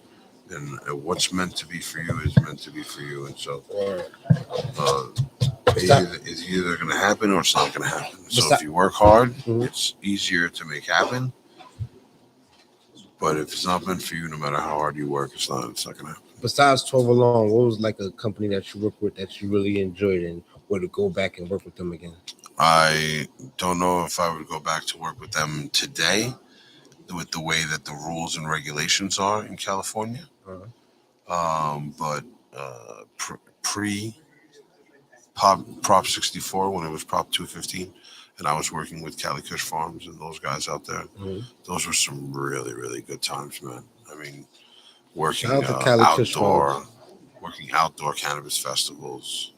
I vended at Blazers Cup. How was that I like? vended at Kushco. I never been to like a Cali party, weed party. Like how what's the difference between a New York weed party and a Cali weed party? Is there any much of a difference? Everybody's selling ounces for $100. Is the Cali shit? Yeah. Fire? I don't know about fire, but you can definitely get some really good weed. For $100, $150 an ounce out there. Like really good weed. At some of these shows, because everybody just wants you to buy their shit. You know what I mean? And it's all about exposure at this point, right? When they're doing these events. And so those events were pretty cool, man. I brought a whole team from New York out here. We rocked Cali, New York City. I want to go style. to a Cali session one time. We rocked Cali, New York City style, man. I got some shit to do as the stoner. You know what I'm saying? I got to go to a Cali sesh. I need to go smoke some weed in Colorado. You ever been to Amsterdam? No, I have not. But I'd like to say that from some of the events that I vended at back in those days, Mhm. some of those people are still clients of mine today, and or associates. Some of them even friends. I talk to, From the Cali periodically days. from the days of vending in Cali. Prop Uh, 215 days, yeah. what the fuck Even is the, Prop so 215? Prop 215 was basically like, if you sold cannabis and you had a legal shop and you were selling legal cannabis, whether it was a delivery service or a rec shop, Mm. you were able to, go to these festivals and you were able to promote your brand and sell your brand and sell weed and whatever the fuck it was. And then, Prop 64 came along and it's like, all right, now everybody has to pay taxes on all of this shit. Like everything has to be accounted for.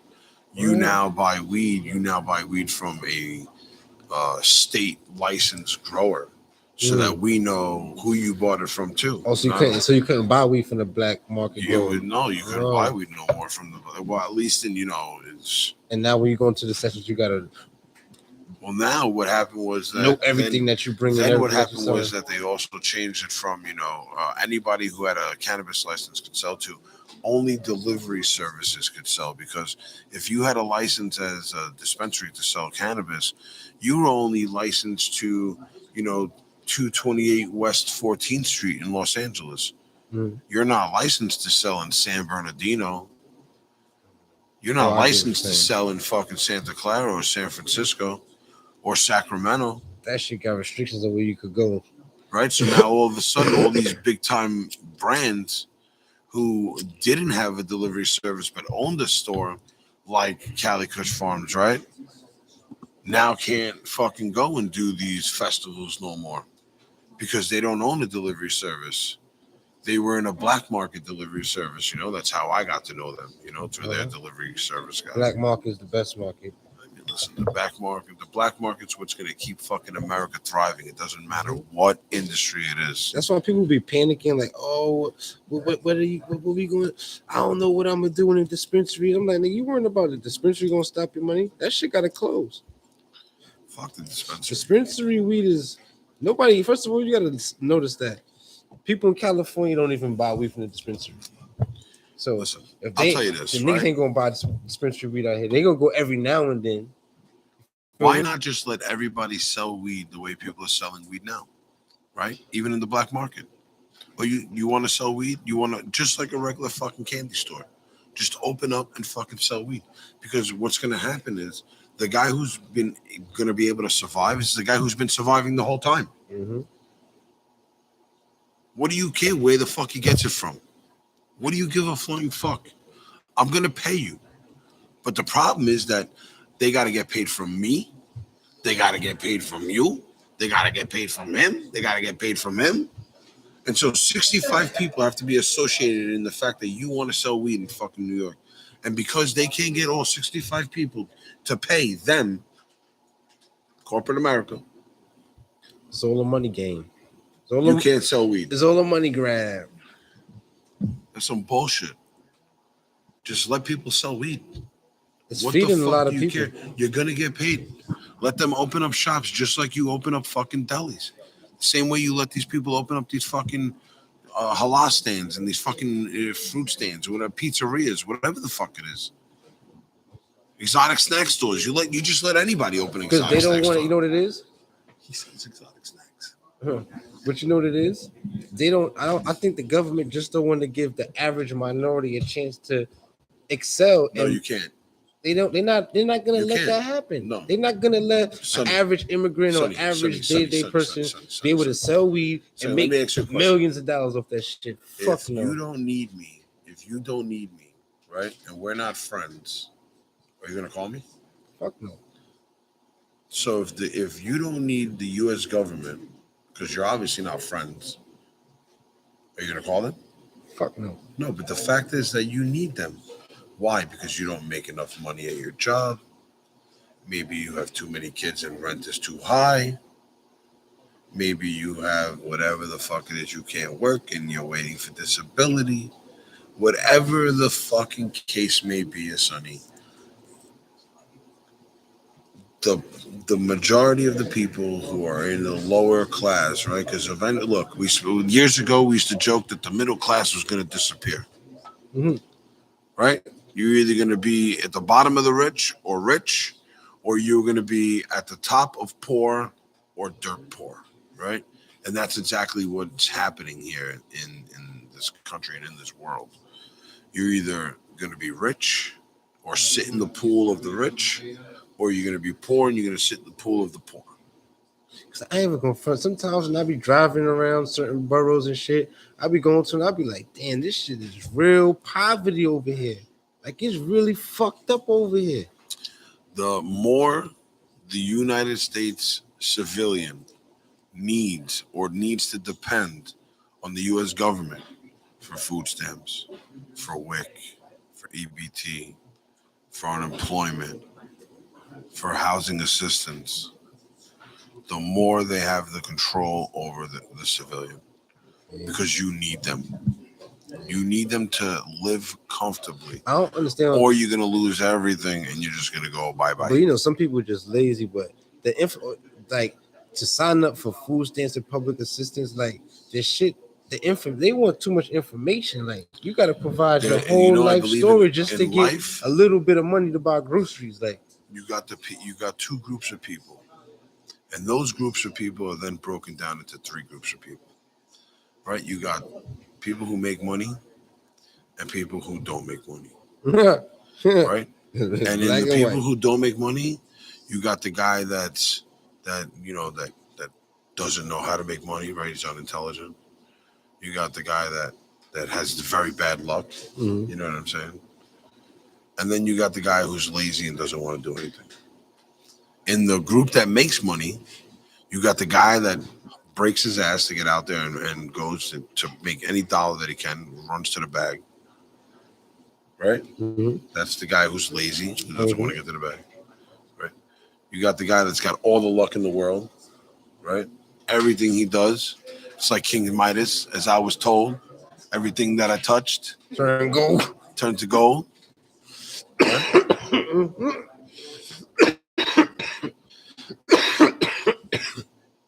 And then you got the guy that works hard for it and it just comes. Just because he's putting in the hard work. I think I'm one of the guys that just got good luck sometimes and everything just works out. So you're blessed. I think I am very blessed, and I thank God for that shit. Because I have a good friend. Sometimes I be like, how the fuck have I become in my mind, I'm a successful jeweler. How the fuck did I become a jeweler? Okay. How did you become a jeweler? Right place, right time, and it pays your bills, you're successful. It doesn't pay your bills, you're not successful. It paid bills when it comes. Yeah, definitely pay bills when it comes. Because with the jewelry business, is being a private jeweler is like it's not consistent, but it's like a good side hustle. You feel me? Yeah, it's a great side hustle. But who would have thought that I'd be selling? I would be able to sell. So let me ask you a question: which pool do you consider yourself in? Do you consider yourself in the pool that makes money and is rich, or do you consider yourself in the pool that is struggling and has potential to be poor?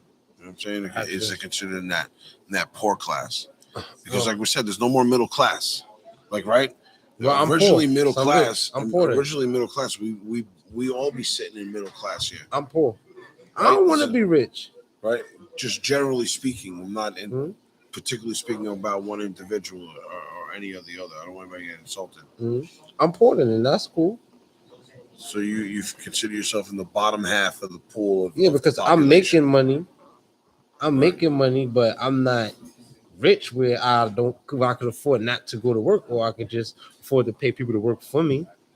But okay, but that goes back into one of the three people. You one of the guys that makes money. He goes out there, he works very hard for it, and that's why you make money. You're lucky. I'm not one. I'm all three of them niggas in one. I'm the nigga that's gonna work hard. So I'm lucky. So then you're rich. I'm rich. Yeah, I might be rich in mine, but not like in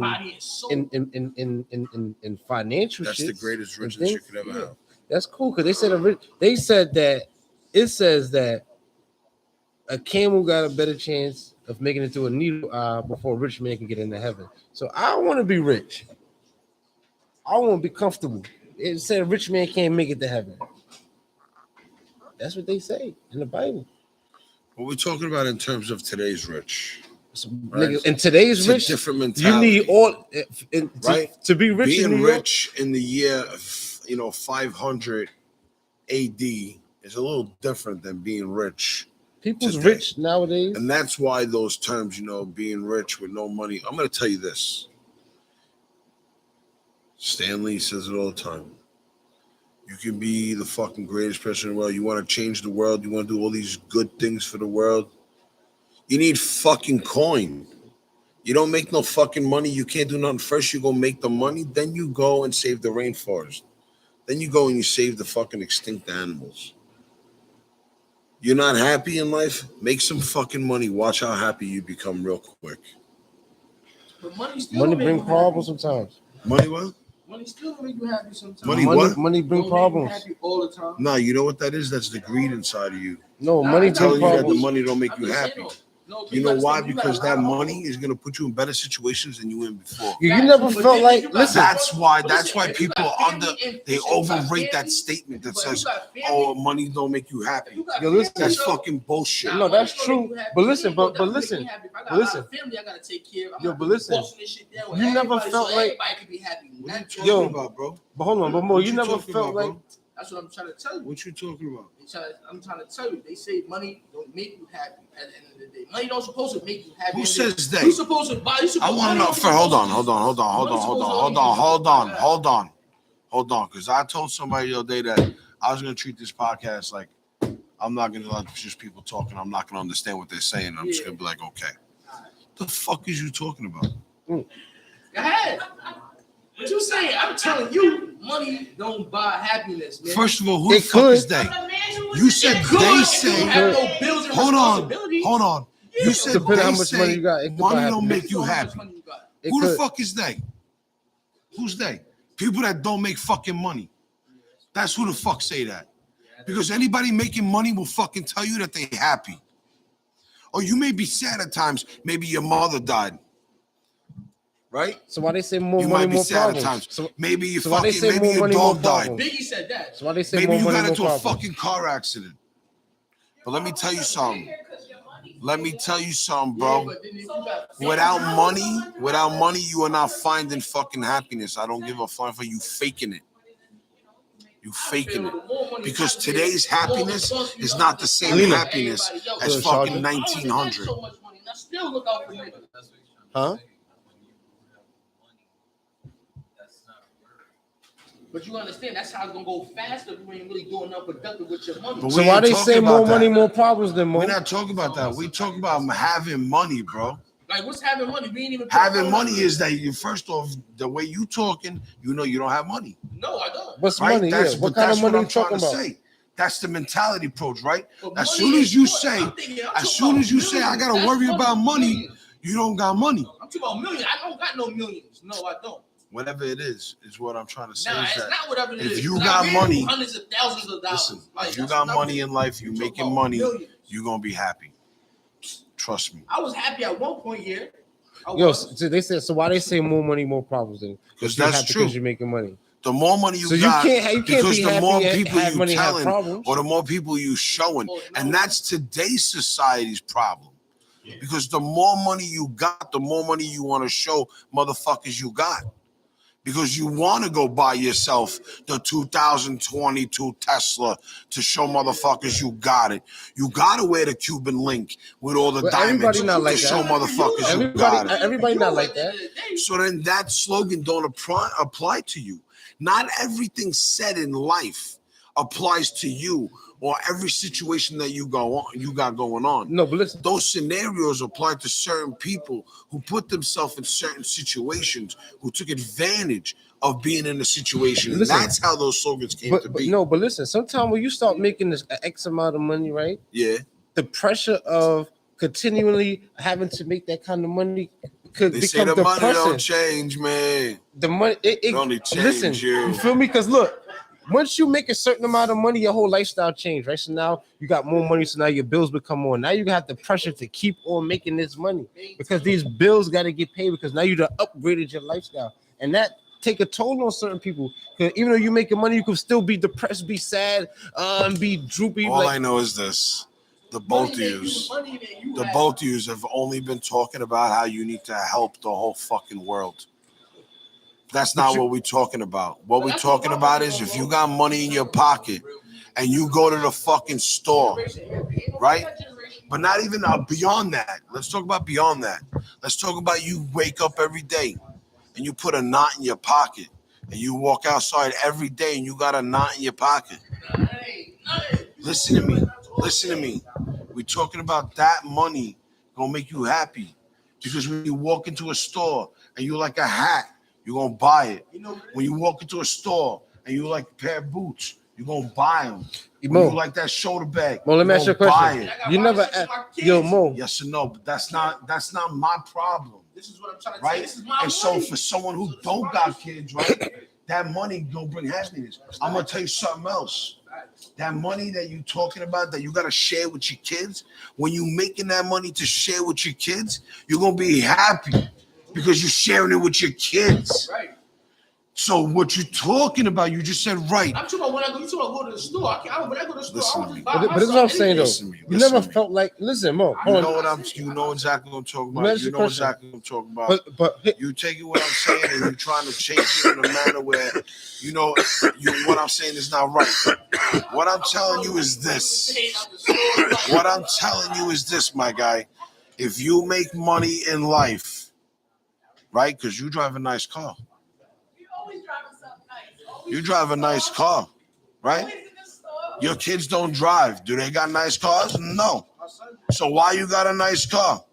Because when your kids get older, you're gonna have to buy them a nice car. yo, this is what I'm saying though. But you're gonna make it happen, right? Oh, so you're gonna be happy because you were making it happen. Because the only way you can fucking make it happen is by getting to the fucking bag. So I proved my fucking point. No, hold on. No, you're not done. You're not done. I said what I had to say. You're not done. So I want to ask you a For question. those of you that don't understand what I'm saying, it's wake up and get to the fucking bag. Hold on, let me ask you a question. Because without the bag, you sitting So on your after couch you and got you're to sitting the there bag, right? going, he stole my idea. How the fuck am I gonna make it? How you gonna make it? You come out with 5 other fucking ideas. Yeah, like I did. And that's how you fucking make it. But So you fucking get to the bag. Keep going. Don't And because he's making money and he got to the bag and he came up with those other 5 ideas, he's happy.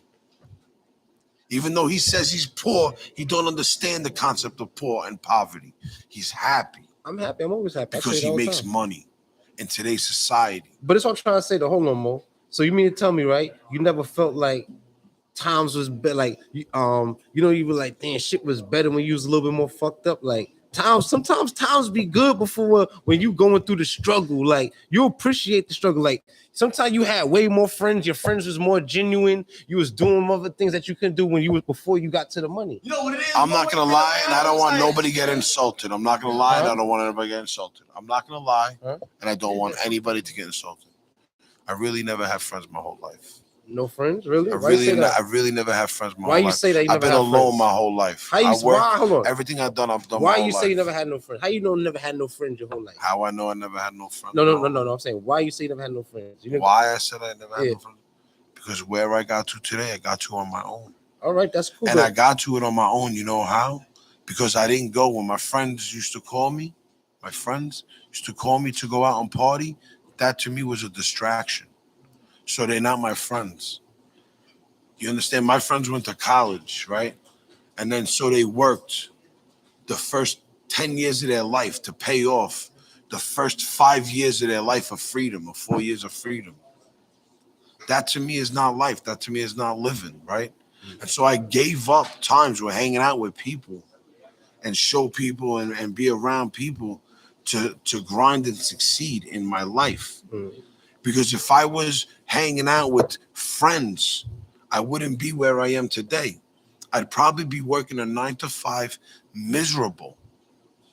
And so that's why I said I never really had friends in my life. Yeah, there's people in my life that you have friends because niggas was because it's the same. Yeah. They was calling you to come out. Yo, Mo, what you doing? You trying to go out? You like, nah, I can't come out. I'm working. But those are still your friends. But you just chose not to hang out and work. I chose to not have friends. you just knew your Those were sacrifices. people that enjoyed my company. Mhm. And why they enjoy my company? So you know why? Because we've been out together. Mhm. Because when we go out, I provide an experience and I provide an environment. No matter where we go, Mhm. whether it be a restaurant, a nightclub, a homeless shelter, a cafe, the fucking street corner, it don't matter. And so my presence in itself just makes people want to hang out with me. And I'm not trying to be conceited. I'm not trying, that's just the kind of energy that I got. That's I why feel you. people enjoy being around me, and I love it. That's why I'm in these places where I open establishments like this so that I can be around people and share my energy with certain people and provide an experience in a spot. We've been out together. We mentioned it on the last podcast. We went out. We go out once, twice. How many times in the 5-6 years we know each other? Mhm. Once or twice. We went out to like a real spot. You know what I mean? Mm-hmm. That's great. We've been working though. associates and acquaintances, and that was work. And so I got work friends, but outside of work, because you can't be working all the time, or those people that I call and hang out with and talk to about personal stuff. Some people maybe get a little bit of a personal thing because we're always in work mode. Mm-hmm. But like when we were talking about earlier, when you're in this work mode all the time, you become a different person. And so when you become a different person, the people who knew you before you became this person start to wonder, like, where the fuck is this person that I knew before he started doing all these crazy things, or before they started doing all these crazy things? Yeah, I feel like that sometimes too, because I have friends who I used to hang out with, chill, smoke. Now I don't even, but they don't understand. I'm working now. I don't got no time to come And outside. now, if you do hang out with them, chill. if you do hang out with them, most of the time you're sitting there kind of awkwardly trying to, I don't know, for me anyway, find myself in a conversation with them because everything I do every day is work related. It's cannabis related. It's, it's, although we talk about other things, I'm not saying all we do is talk about cannabis, but it's what starts a conversation and then leads into another conversation. And then, I get to smoke, I get to hang out. Most of the people that I grew up with, let's say in the school days, when you go on school trips and shit like that, that I did a few things, whatever. But there was a group of guys that I used to hang out with before I told myself, like, all right. How old was you when you realized, like, it was I was 23 years old. For what? Before when I turned around and I said I had to turn around and cut people off in my life. When I told you, so You it took me last year to realize that. But here's the thing, man. You cut people off and new people come into your life. And you don't realize you need to cut them off until something happens or until, the relationship becomes stagnant and, the bad energy starts to take over or it's, you're not being productive with anybody. Look, there's another, we talk about prayer and spiritual journeys and all these things that have been on Instagram and TikTok. Another thing you see on all these things is how these people are making money. A lot of people are out here making money. There's ways to make money. Some people just don't care, man. Some people just don't care. They don't want it. They're not trying to go after it. You know what I'm saying, Sonny? Word, it's just crazy. High Times Mama coming in the clutch. It's crazy. I love it here. The Penthouse Cafe has been hosting 448 Cannabis Talk with Mo.B Sunni Paks live for 14 weeks. Well, what episode is this? This is episode 14. Word. We've had some serious guests on here, which is pretty dope. Word. And we look to have some other guests who are in the industry. Pod Hefner, would love to have you on the podcast. Come down and talk about your experiences throughout these last few years in what's been called a very closed off cannabis community that we've been a part of for many years together.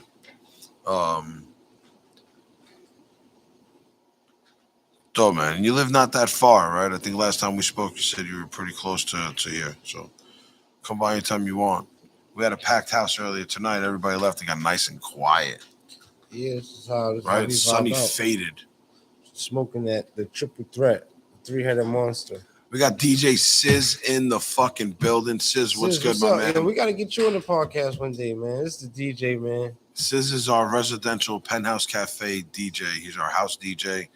This is our go-to guy. When he's not available, then we go outside of that. Obviously, we do events. We He do baby have showers, other. parties, and bar mitzvahs, man. Man, do He everything. do everything. He do everything. Kids party, no problem. Everything. He was holding down the beat for Elmo the other day. At the highest, Yo, my what's guy. up? Man, Booty boot camp tomorrow. Bunch of bitches walking around with what their the ass fuck cheeks is out. that? Where that's at? Yeah, look at Sis. Huh? You at Booty Boot Camp? Some workout shit? We're gonna do that here.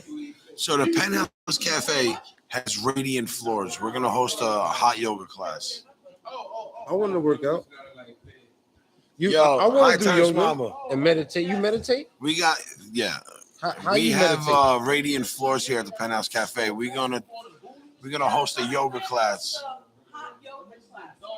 How you meditate? What do you mean? How do I You meditate? said you meditate. So I what do do you meditate. like? How? I clear my mind and I How the fuck you clear your mind? I'm trying to figure out. I've been trying to figure out what do you do to clear your mind? Like how do you clear your mind? Okay. So I can't clear my mind. My mind is racing. Huh? I do drive in silence. I do lose focus sometimes. When you say clear your mind, on the that means road. Somehow though, I'm driving safe.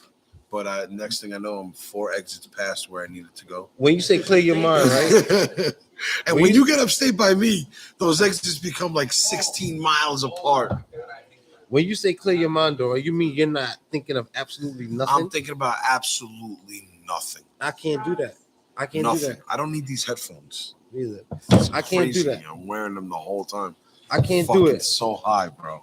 I cannot just not Listen, think about nothing. What you need to do is you need to tell yourself, number one, that's enough, right? I've had enough for today.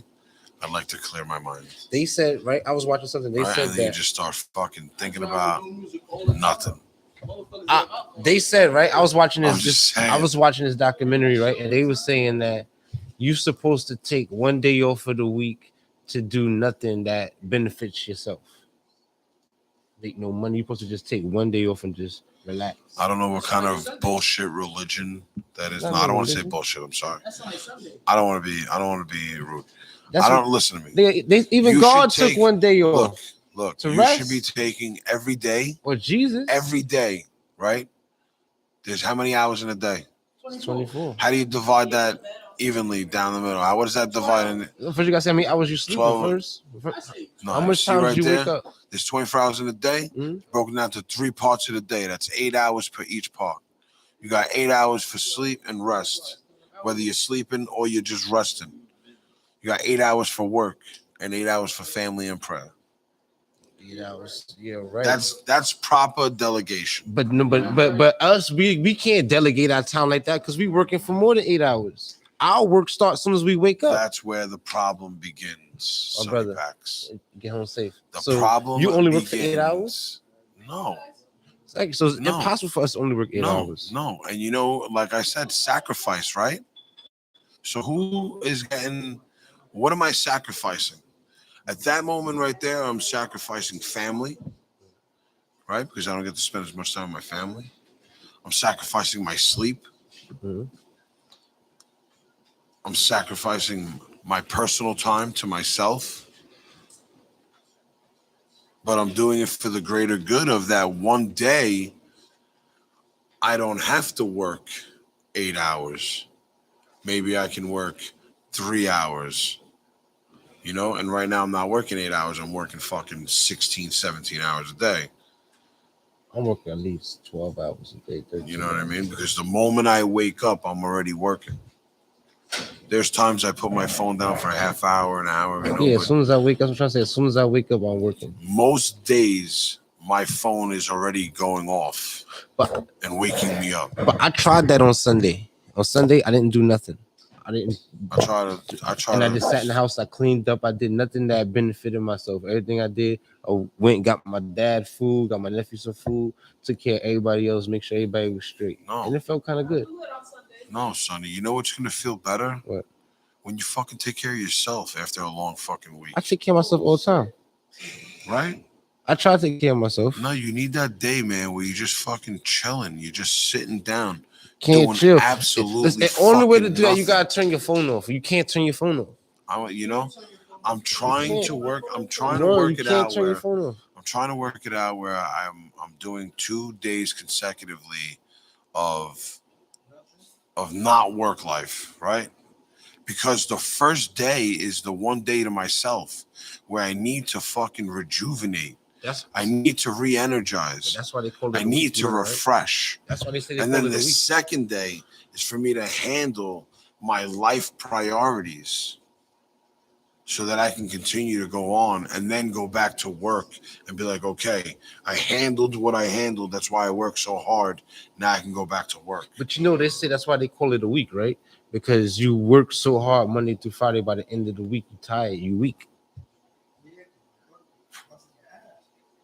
You like I'm you're, not trying to be weak. you're weak, but we are though, because we're looking for that one day to just relax because we go so hard from Monday through fucking Friday, I'm trying to go day to day. and that's why they say the I'm weekend trying to because eventually live my life where my day consists of 1 hour of phone conversation up to speed of what the day before was like, of what the week was like, of what the month was like. But I figured it, but And I'm kind of so on. figuring out how you could actually do that. You really have to put your business on the schedule, like But from 9 to 5, from this to time. listen, After those times, I'm not doing situation nothing. is this. The real situation is this: is that when you have such a Huh? when you have so much of a clientele that works so many different hours, it's real hard for you Yeah.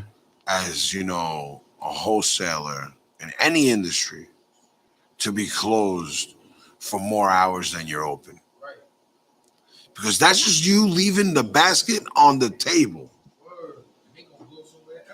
And what kind of work ethic does that show your kids, that you're willing to sit down because you made $500 today and you know you're gonna make $500 tomorrow, so you're okay with leaving $1,000 on the table? But like you said, so when is it time for your own personal self-rest, and then when is it time for family? When If you just gonna don't burn out. have to worry about money. When you It's don't hard. have to worry about It's money. hard When to you save that don't kind of have to money. worry about covering other people. That's just hard to get Yes, to that covering kind. other people is a nuisance. And everybody who strikes it rich will tell you that everybody got their fucking handout. Everybody will tell you that. But I'll tell you this. You don't have to fucking help everybody. Don't. Because if helping somebody is going to put you in a bad position, you didn't help nobody. Because that person who you helped most likely is not going to be able to put himself in a position to help you if you can't help yourself at the moment you're helping them. And so you're both losing. And that is unfortunate, because people say, how could you think like that? That's fucked up. Is it fucked up? Is it fucked up, or are you in denial that it's okay to be selfish from time to time and take care of yourself and make yourself a priority over other people? Think about how many people, right, in my industry, and not only my industry, anybody that gives out credit to to people, because we all got these little clientele. I'm sure you got clientele that you give work to, you know what I'm saying, and they come back to you. But think about how many of those people that you had to pay to buy something for them to go make money on it. And now you got to wait. So when you at a point where you don't care no more and you can make that happen, that's when you know you rich. When your bank account, everything is on auto pay, you don't care how many things you put on it. You never have to worry. You rich. It take but shit, but sometimes you rich. Some is people what I gonna said. bust their ass and I didn't never say get. you were rich. I said you were rich. But some people gonna bust their ass and go and work hard. True or false? Listen, but some people gonna work 12, 13 hours and go bust their ass and never gonna get there. That's the unlucky, right? We spoke about the two groups of people. That's the unlucky. It's only That's the guy that works hard every day and nothing goes his way. That's the unlucky. You're not that guy, because just 20 minutes ago you just said that you were so lucky. So don't take your small little your losses and have them overcome your victories. Remember that in life, it's normal for you to fail more than you succeed. And if you don't fail more than you succeed, how many times are you trying? Because there's no way that everything you do in life is going to be a winner. You know why I say that though? You know why I say I'm lucky because every business venture that This I nigga good tried, with words, man. listen, every business venture that I got into, He's a pastor, man. I've been He able pastor, to man. He good, right? every fucking business that Tell me that you I got the 5 and fucking 5 ready for him. started, I've been able to maintain for over years and make money off of Yo, it. don't even bring him You feel what I'm in. trying to say? Just hand it to him. Don't bring him in. Just hand it to him. He's out here. He's here.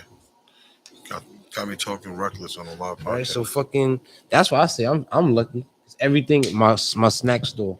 I fucking open that shit up. I ain't have no experience in that shit. I'm just making money. The jewelry shit. I ain't had no. I just told my man, like, listen, nigga, we hanging around this jeweler. Nigga, we hanging around this nigga. We need to be selling jewelry too. That's Okay. how we gonna become. So now you're selling jewelry. How many pieces of jewelry have you sold? A lot. Hypothetically speaking. A lot. I don't want us to get into too much numbers in here. How but many people out of the a lot that you have sold, right? Mm-hmm. How many people more was there than the a lot of people that you sold to? So basically, how many people did you show to, present to, talk to, but didn't make a sale? Way more than bought. You see what I'm saying here? But people bought. You're gonna fail more than you But succeed. that's not failing. Failing is right? me not But selling look, one piece but of look, jewelry. Look, no. That's failing. No. Yes. That's a complete failure, right? But we're talking about day-to-day failures, right? Every day, you're not going to sell a piece of jewelry every day. But when you sell a piece of jewelry, that's a victory, Mhm. right? And so your victory's got to be enough to cover your failures, Mhm. right? But you're going to always have more failures than victories. You're always going to have more days in a week where you sold nothing. No, but then as opposed to when you did. But that's because that's something you do on the side, right?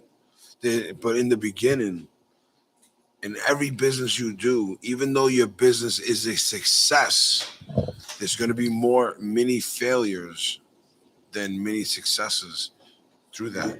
No, of course. The big successes make you the overall success.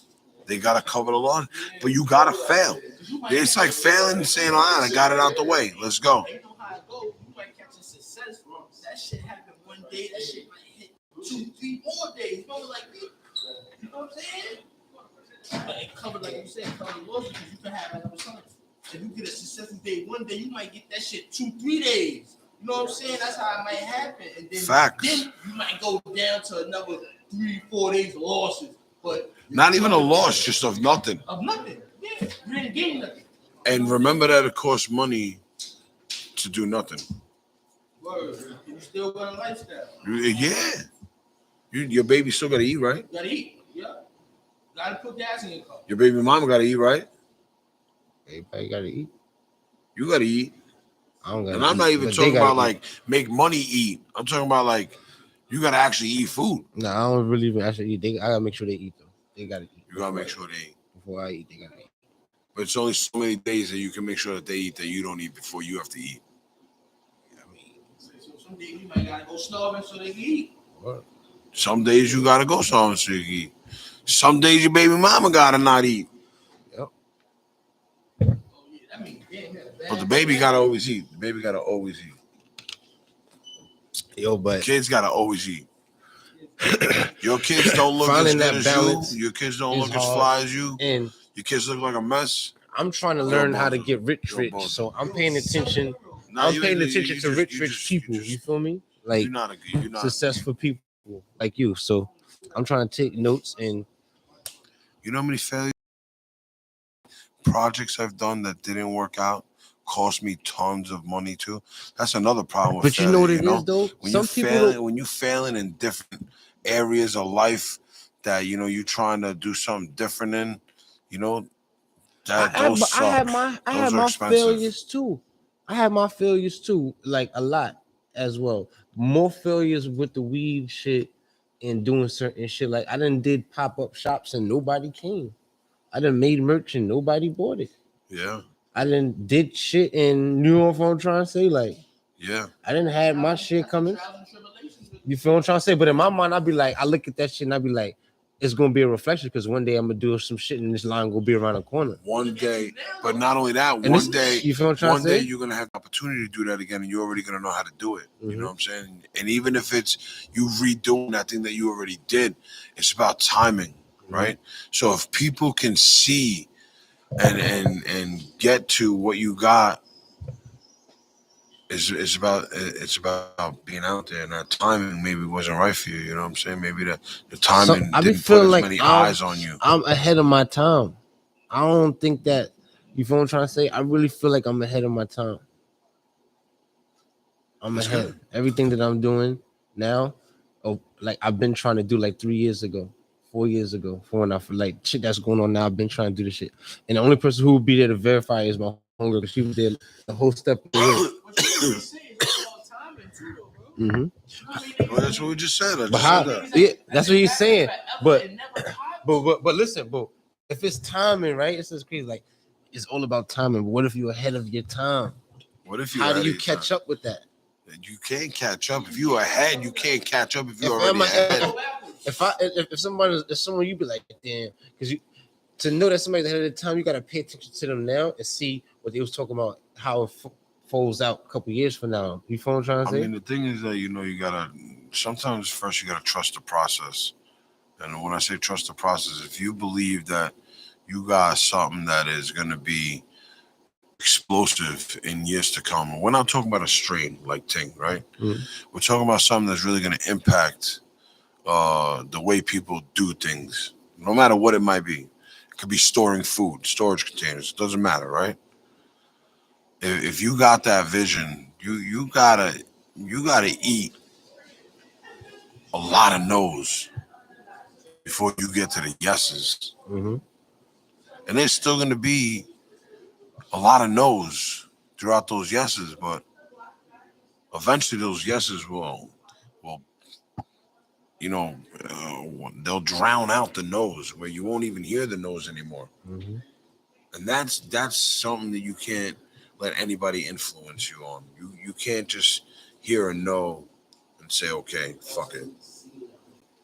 Not everybody gonna see the same vision as you. That's why it's your vision.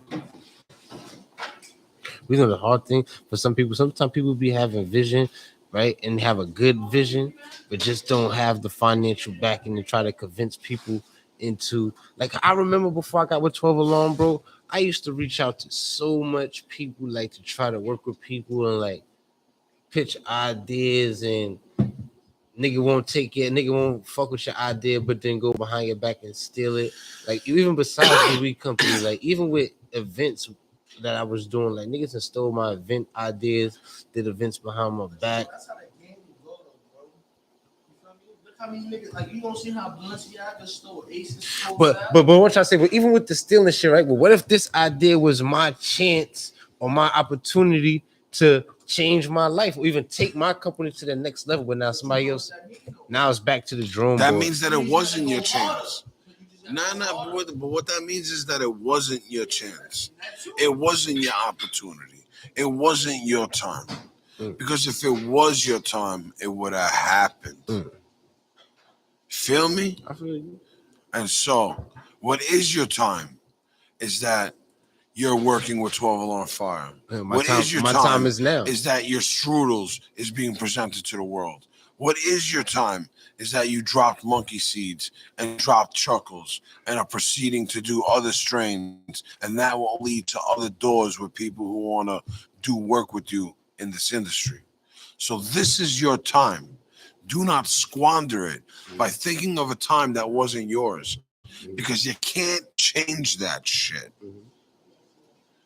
No, you're right. Speaking 100% fact. And if I'm lying, anybody in this room could say so. Like I know I might speak on that shit, but I really don't be dwelling on that shit. Like that shit don't. I don't think about that shit every day. Like it's really aching me. But I just like, not every day. but you know what it is? I like speaking on it because for me, that's my token. At the end of the day, you feel me? How many people could say a big company stole something from them, or not once but 2 times? Like that's like a pat on my back. You feel me? Look, at the end of the day, as a whole throughout the world, not many. As a small group of society who's out there hungry and trying to make shit happen, a lot of fucking people. No, but when I say a lot of fucking people. I'm gonna tell you something else. I started a company, made it in a fucking newspaper, and then some guy goes on Shark Tank and fucking with my idea. What? After seeing me from the same neighborhood. What? Tell me. Talk about it. Let's talk about it. No, we don't need to talk about it. Yeah, we gotta talk about shit like that. No. What idea What we talk about is that it happens. And you know what I did?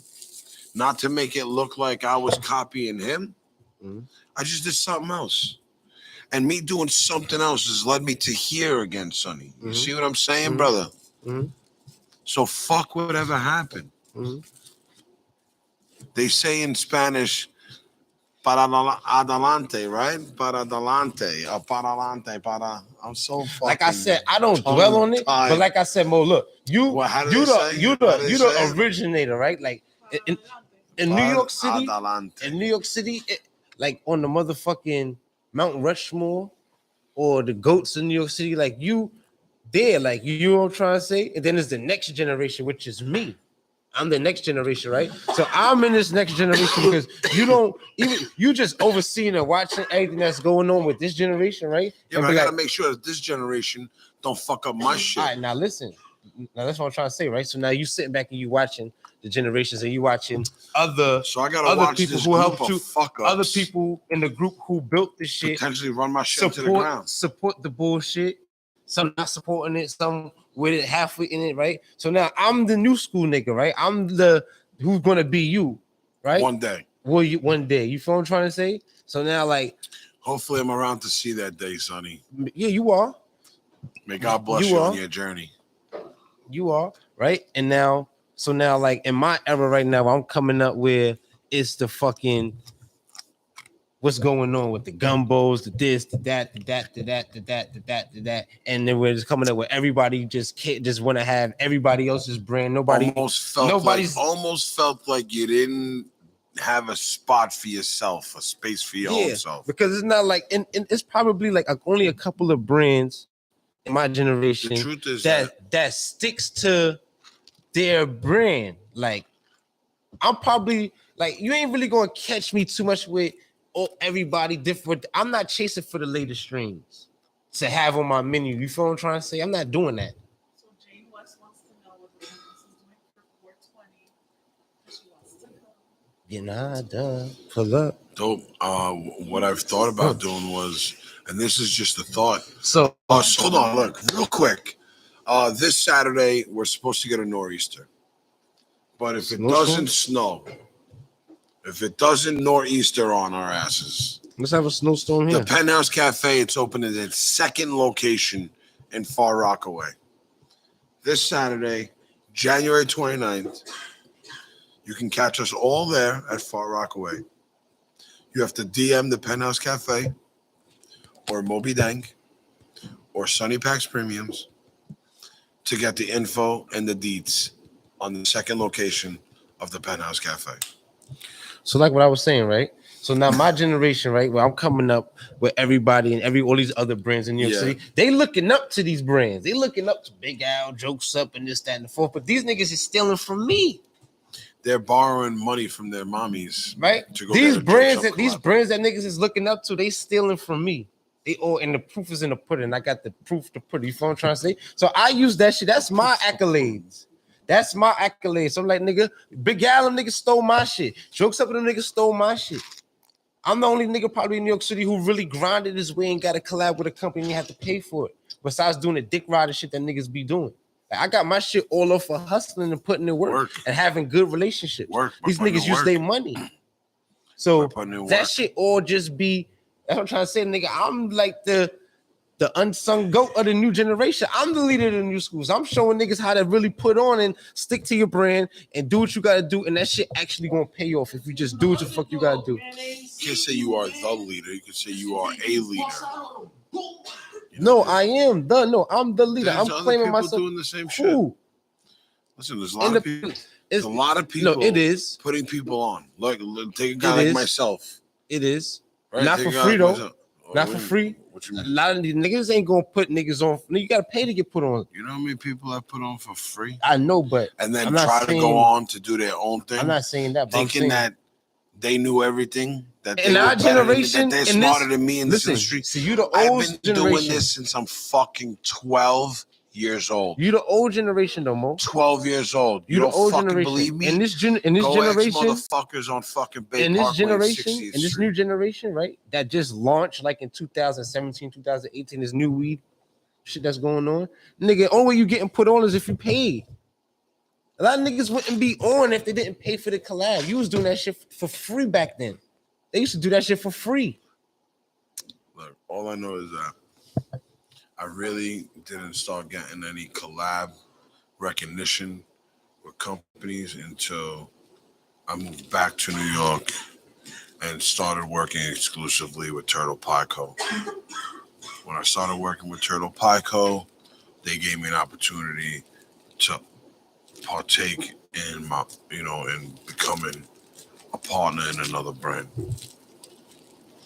And when I did that, they obviously they show love because you become part of the family at that point. When you open a business with somebody, it's a commitment. It's a commitment that you're making. And so that's why I pushed 12 Alarm Fire so hard, because I made a commitment to that brand that I would make that brand one of the hottest brands on the East Coast. And I think I'm doing a pretty good fucking job with all the fucking hate I get from these motherfuckers. And I make the same commitment in New York City. He said the hate is good though. The hate is good, but it also, when it's too much and it's all in the same area, then it starts to become a clique. You know what I'm saying? And so that cult of people that demise me, I mean, it makes me feel good to know that I've impacted so many of you motherfuckers in such a way that I feel the same way too. You're so jealous or you're envious of my life and what I have going on. It's all good. My life is in God's hands. You can do whatever the fuck you want to do. I don't show no hate. I show love. I show love all day, and that's why people hate. Because no matter what you do in life, you never get real love. Exactly. You are fake motherfuckers. It's all good, man, because I can say that confidently. I've been doing this for a minute. And look who I'm getting notes from. I'm getting notes from the GOAT that have been doing this as long so what as you me. think my other shit gonna be what's up. Just like the great. I'm right under the great, learning from the fucking great. And I'm a nigga that really pay attention. That's why niggas fucking because I really pay attention and I listen. Because you put in the footwork. Yeah, man. I'm always willing to learn. I'm always willing to work. Putting in the footwork. I'm always willing to just get my hands dirty. High Times Mama is telling us we should wrap it up. Nah, we're gonna have to chop it up because that first half was fucked up. Yeah, I was there. We was just making up. This for the first half, flowing. Yeah, we making up. So look, you can take that and then chop us in. Yeah, and keep the last hour and a half or some shit. We'll figure it out. That first hour was gone. She's gonna have to edit all this out too. Well, whoever. That's why we pay her the big dollars around here. The master engineer. Sonny has her name is fucking Lena Pacina. Sonny has decided to join the Penthouse Cafe crew. Yeah, and work here so that we can help pay for High Times Mama's salary because I want to work and get my own salary. I want to get my hands there. I want to do. You can only get paid in knowledge here. Huh? You can only get paid in knowledge here. All right, that's cool. Pay me in knowledge and bud, nigga. I don't want no not cash. bud. Not pay bud. me in bud. No. Pay me in bud. No. I will pay you in knowledge, straight knowledge. I could do that. Come here.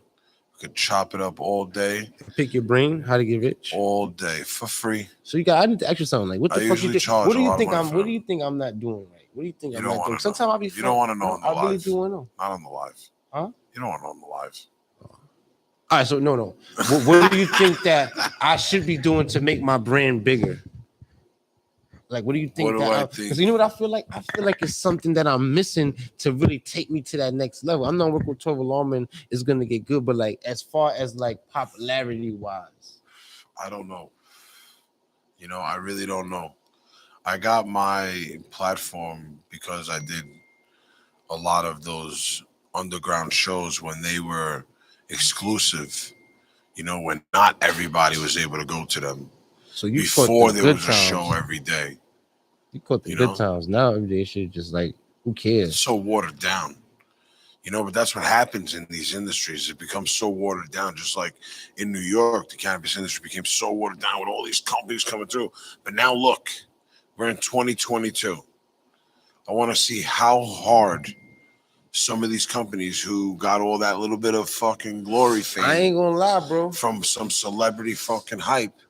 I You know what I'm like saying? I said, How strong are they going to be sitting this year in 2022? like I said, I'm like I know where we're sitting. We're sitting at the fucking top. I'm like I ain't even gonna front because I'm throwing the heat. in my era, right? In my class, We're right? bringing pressure 2022. In my class for all the brands that came out in 2018, right?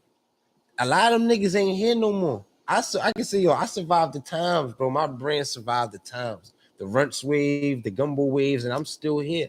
That's good. Niggas see my bags, the niggas know, like, yo, that's pressure. Now, Sunny shit fire all around New York City for Yeah. years. Yeah. And that's what people say about 12 Alarm fire. Pressure. Yeah. And then they're like, yeah, Sunny fucking with them, it gotta be fire. Gotta be pressure.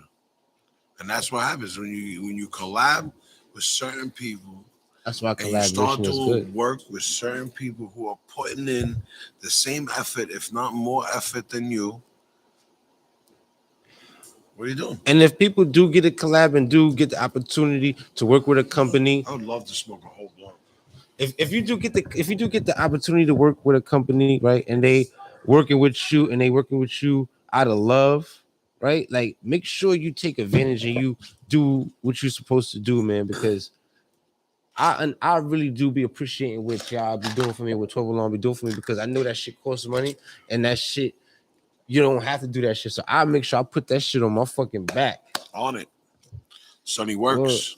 I put that shit on my back. Like, that shit was my company, man. Sonny works. Like, I don't know what I'm saying. Like, Who's trying to tap in? I don't know what this is, but let's get them on. See what they got to say.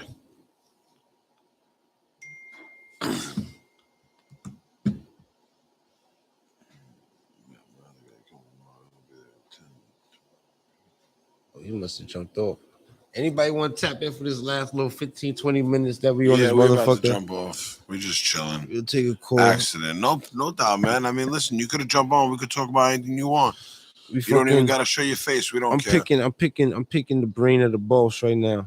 We're just chilling out here. So Mo, today. let me ask you a question. You think that you think the concentrates is like more profitable than the flour? Selling like dabs and hash rising and shit like that.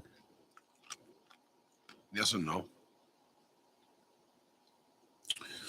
Who's your clientele? Oh, it really depends on your clientele. If you're selling dabs and your clientele smokes flowers, how much money are you gonna make? I ain't even going front. You're right. And I'm trying to, and that's a hard lane I've been trying to get into, like trying to get people to, you know what I'm saying, people from the urban areas to fuck with the dabs, because sometimes it's cleaner than smoking. Like my man KOB would say, Sonny, you gotta get the brothers, man. Just fuck with the get them with the rigs, man. Go live and fuck with the rig. I'm not gonna lie. And I don't want nobody to make a big deal about this because there's no big deal about this. It's something I have. Obviously, you know. Mm-hmm. A lot of black people don't fuck with them pipes. Don't fuck with smoking rigs. It's like some crackhead shit. It's some crackhead shit. But when I fucking but you know when I do get some of my friends who are That's the black ashtray, Mo? to Smoking out of fucking rigs, to come smoke out of a rig, they fucking get super baked, like and fuck they're with all like, the "Yo, Mo, I can bongs. understand Niggas don't why." wanna, huh? I can understand a bong like a flower bong, but we're talking about like the what you call my pipe? That shit right there. Yeah, what you The call doom it? shit. The doom shit. We're talking about like the doom shit, smoking like hash rosin and shit. Yeah. They get lit, and they enjoy the high and the experience. They gotta relax. They gotta chill out because obviously their first time. But that's like they're not a real weed smoker. Because all weed smokers want to hit the bong and hit the hash rising and get stoned like a real stoner. You feel me? And the way to get stoned like a real stoner, you gotta fuck with the bong. Even Cypress Hill and them niggas was smoking that shit. Listen, I used to have a very nice glass collection when I was younger. You still collect? I do not. I have one, and it's the so-called doom ship, named by Sunni Paks. I just asked you a question, Mo. Yeah. So if somebody had like 10 to 15,000, right? Yeah. And they was trying to invest into something, what would you tell them to invest into? In life right now. In life, yeah. Investing in long term or short term? Long term, where they could just put Invest that money. in Ethereum. Ethereum? Why every man? What's up with this Bitcoin shit? You really believe this shit? Invest in Ethereum. Go put 10K in Ethereum and Bitcoin hope that right shit now goes. is at not Bitcoin. Ethereum right now is at what, $2,500 or some shit like that for the coin. That one day is gonna be just like fucking Bitcoin, 60,000. And whoever got it now is gonna have the money the motherfuckers got now when Bitcoin first started. You're gonna make some coin. So you're telling me I should go put $5,000 into Ethereum? Go buy me two Ethereum. Bonds don't do it for me either. Go buy yourself some yeah. I would say definitely do that. If you can buy yourself $15,000 worth of Ethereum right now, go buy it. And then how long would I be happy? Buy it. Bro, it's only going to go up. So it doesn't even matter. It's not like Bitcoin where it's going to do a $30,000 drop. This is, the so the day and age of getting your money and investing in the real estate is you better off just putting it into this digital market, digital money. Yeah, that's crazy. Look what the world came to. They said, "Fuck real estate. Go buy you a Ethereum coin." Go buy an Ethereum coin. Ethereum, right? Damn, Ethereum it's called. That's crazy. Shout out to my boy Tapped In, always with the best grabber. I don't like grabber. You should try it one day, man. You keep saying you don't like it. You don't like it. You ain't even tried it.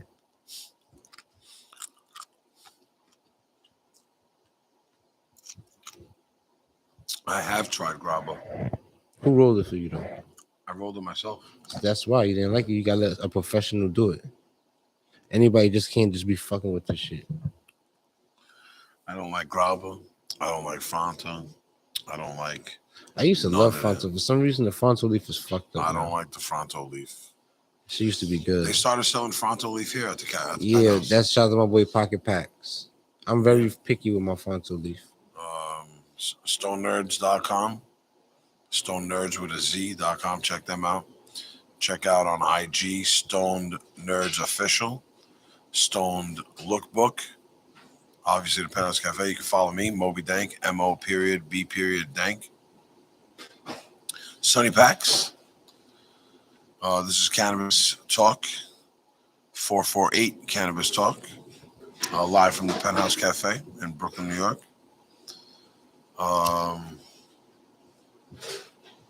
We have had a super long show that has been kind of drawn out, but at the same time has just been us bullshitting and just relaxing. Some real nigga shit today. Last week we spoke about how, child support, blah, blah, blah. This week we're talking about child support losing to Sunni Paks. So one for child support, one for Sunni Paks as we wrap up this show of 448 Cannabis Talk. Yep. Thank you to High Times Mama and all the staff here at the Penthouse Cafe. And we'll be back next week for some more shit to talk about. from Brooklyn, Shout New out to my York. boy Elroy Jetson for always being here. He like the third motherfucking co-host on the side. Lena, the penthouse. Shout out to my boy Mark, who been holding us down. Marcus Aurelius. Word? Whoa! Get the fuck out of here. Hey! Yo, we gotta get you a motherfucking kizzy. Mark getting high today. Oh shit! How old you turning, bro? Damn. How Shout- old? 34. Shout out to my boy Mark. Oh, if you would turn 35, I would have bought you a gift. That's like a special My age. boy Mark. 34. Nobody gives a Penthouse, fuck, Mark. 12 on fire, family. Nobody gives a Wonderful fuck, guy, man. 34. That's my guy right there. Am I Humble right? guy. Good dude. Yeah, nobody gave a He fuck. hold us You down. turn 35, everybody be like, oh shit. I want Mark 35. hold us down, man. Let's go Shout out out to to the Mark. club. Unless you don't want to go to the club. I fucks with Mark. But look, just He's real always there quick, for here's us. my Shout thoughts out to on Lena. birthdays. She's always there People for ask us. me, oh, why don't I celebrate your birthday? My birthday was when I was born. The day I was born. That is my birthday. I don't need to celebrate it every year. It's just another day. That You're was right, the but day. sometimes you just gotta take the time out and just be it's your birthday. But Sometimes so what? You feel special for yourself? it's only a You couple should be making hours. yourself feel special all the time. And you know how you do that? By getting to the fucking bag. More everything ain't about getting to the money, bro. Bow. Everything Nah, ain't man, about listen getting to the money, bro. Full circle. The conversation goes full circle. It always goes back. It's not about getting to the money, man. Sometimes it's about just appreciating and being humble and reflecting. What I did there. You saw what I did there. You like that. That's it. They said right. in the Bible, He knows I'm right. And that's in the why Bible, he's laughing in the Bible on the says, side, because he knows I'm right. Listen to me, Sunni Paks. Huh? So I want to tell you something. I am a true believer of the Almighty. I'm a true believer in God Almighty. Right? Every Bible that is out today for you to read is a version of what someone wants you to read. It's not the exact Bible. I only know quotes my mom's told me. So although there's beautiful quotes and beautiful prophecies, I only know the shit that my mom's in told the me. Bible. And the shit that my mom's told me is what her mom's told her. Okay. So that's the real version. Remember that times have changed, and now you need to look for your own quotes and your own prophecies. And I'm telling you, it ain't always. And I'm telling you, it ain't always about the bag. Am I right? Or am I wrong? Listen, let me tell you something about getting to the bag. Sometimes you lose focus. You gonna lose all kinds of shit getting to the bag. You're gonna forget about people. You're gonna miss things. And sometimes that shit is more important than getting to the bag. No, it's not. Yeah, it is. You know why? I'm gonna tell you why. Because I got 3 kids at home, and those kids at home need to wake up every day and never have to worry. That's cool. Ever have to worry that. But it's gonna be times breakfast, lunch, dinner, listen, or clean but socks. it's gonna be times. That's feet. cool. But it's gonna be times that you might miss. That's important in life because you're getting to the bag. Like what? I don't know, but you don't know yet. Wait till that time come. I've missed cousins' weddings, first cousins' weddings. And it shouldn't be like that. Sometimes we gotta put. It's okay to put that shit to the side for family and not put the bag to the side. Sometimes yes, but not every time, because I'm gonna tell you why, Sonny. There's always gonna be more birthday parties, more parties. No, you don't know that. You don't know if you're gonna live to see that. More you're gonna have to go to. You don't know if you're gonna make it to there throughout the year. That's gonna take away from you getting to the bag properly. No, that's cool, but you don't even know if you're gonna be able to make it next year. You don't know. We ain't promised tomorrow. We don't know what tomorrow brings. So if you got the opportunity to show up and go to a family event, and you gotta go do that shit now, you got the opportunity, Mo. You know that. Listen, sometimes you gotta put the bag to the side. Certain time, 100%. You're right. Certain times, but you can't do it every time that happens, because that's not sometimes. Then that's all the time. And there's a difference between putting the bag to the side sometimes and putting the bag to the side all the time. Someone has an affair for you to go to, or a party that you're invited to. Of course not. So now, I'm talking about family purposes. It don't matter. You don't matter. You got a lot of family, bro. And I feel you. And I understand what you're saying. And believe me, I come from a family that has lost many people due to cancer, tragedies, whatever it might be, such as yourself. And I understand how important it is to have family in your life. But you need to also understand, like we spoke about, You cannot create those moments of happiness if you're not focused on getting to the bag. And that's today's topic of 448 Cannabis Talk. It's focusing on getting to the bag. Because if you're not focusing on getting to the bag, your life's not going to be as happy as you may think it is. This has been 448 Talk. It's been real. Thank you to everybody who tapped in. I saw the live. The view is going up a lot. We appreciate you guys. I'm Mo.B Dang. This is Sunni Paks. Who's on there? What do you do? Checking your football? Checking your scores. Checking the scores. High Times Mom in the building. Let them know High Times. We shouting out. Peace out. Elroy Jets in the building as always. Thank you very much. Shout out to King Anubis and 41 Hemi and everybody else who came through tonight. Till next week.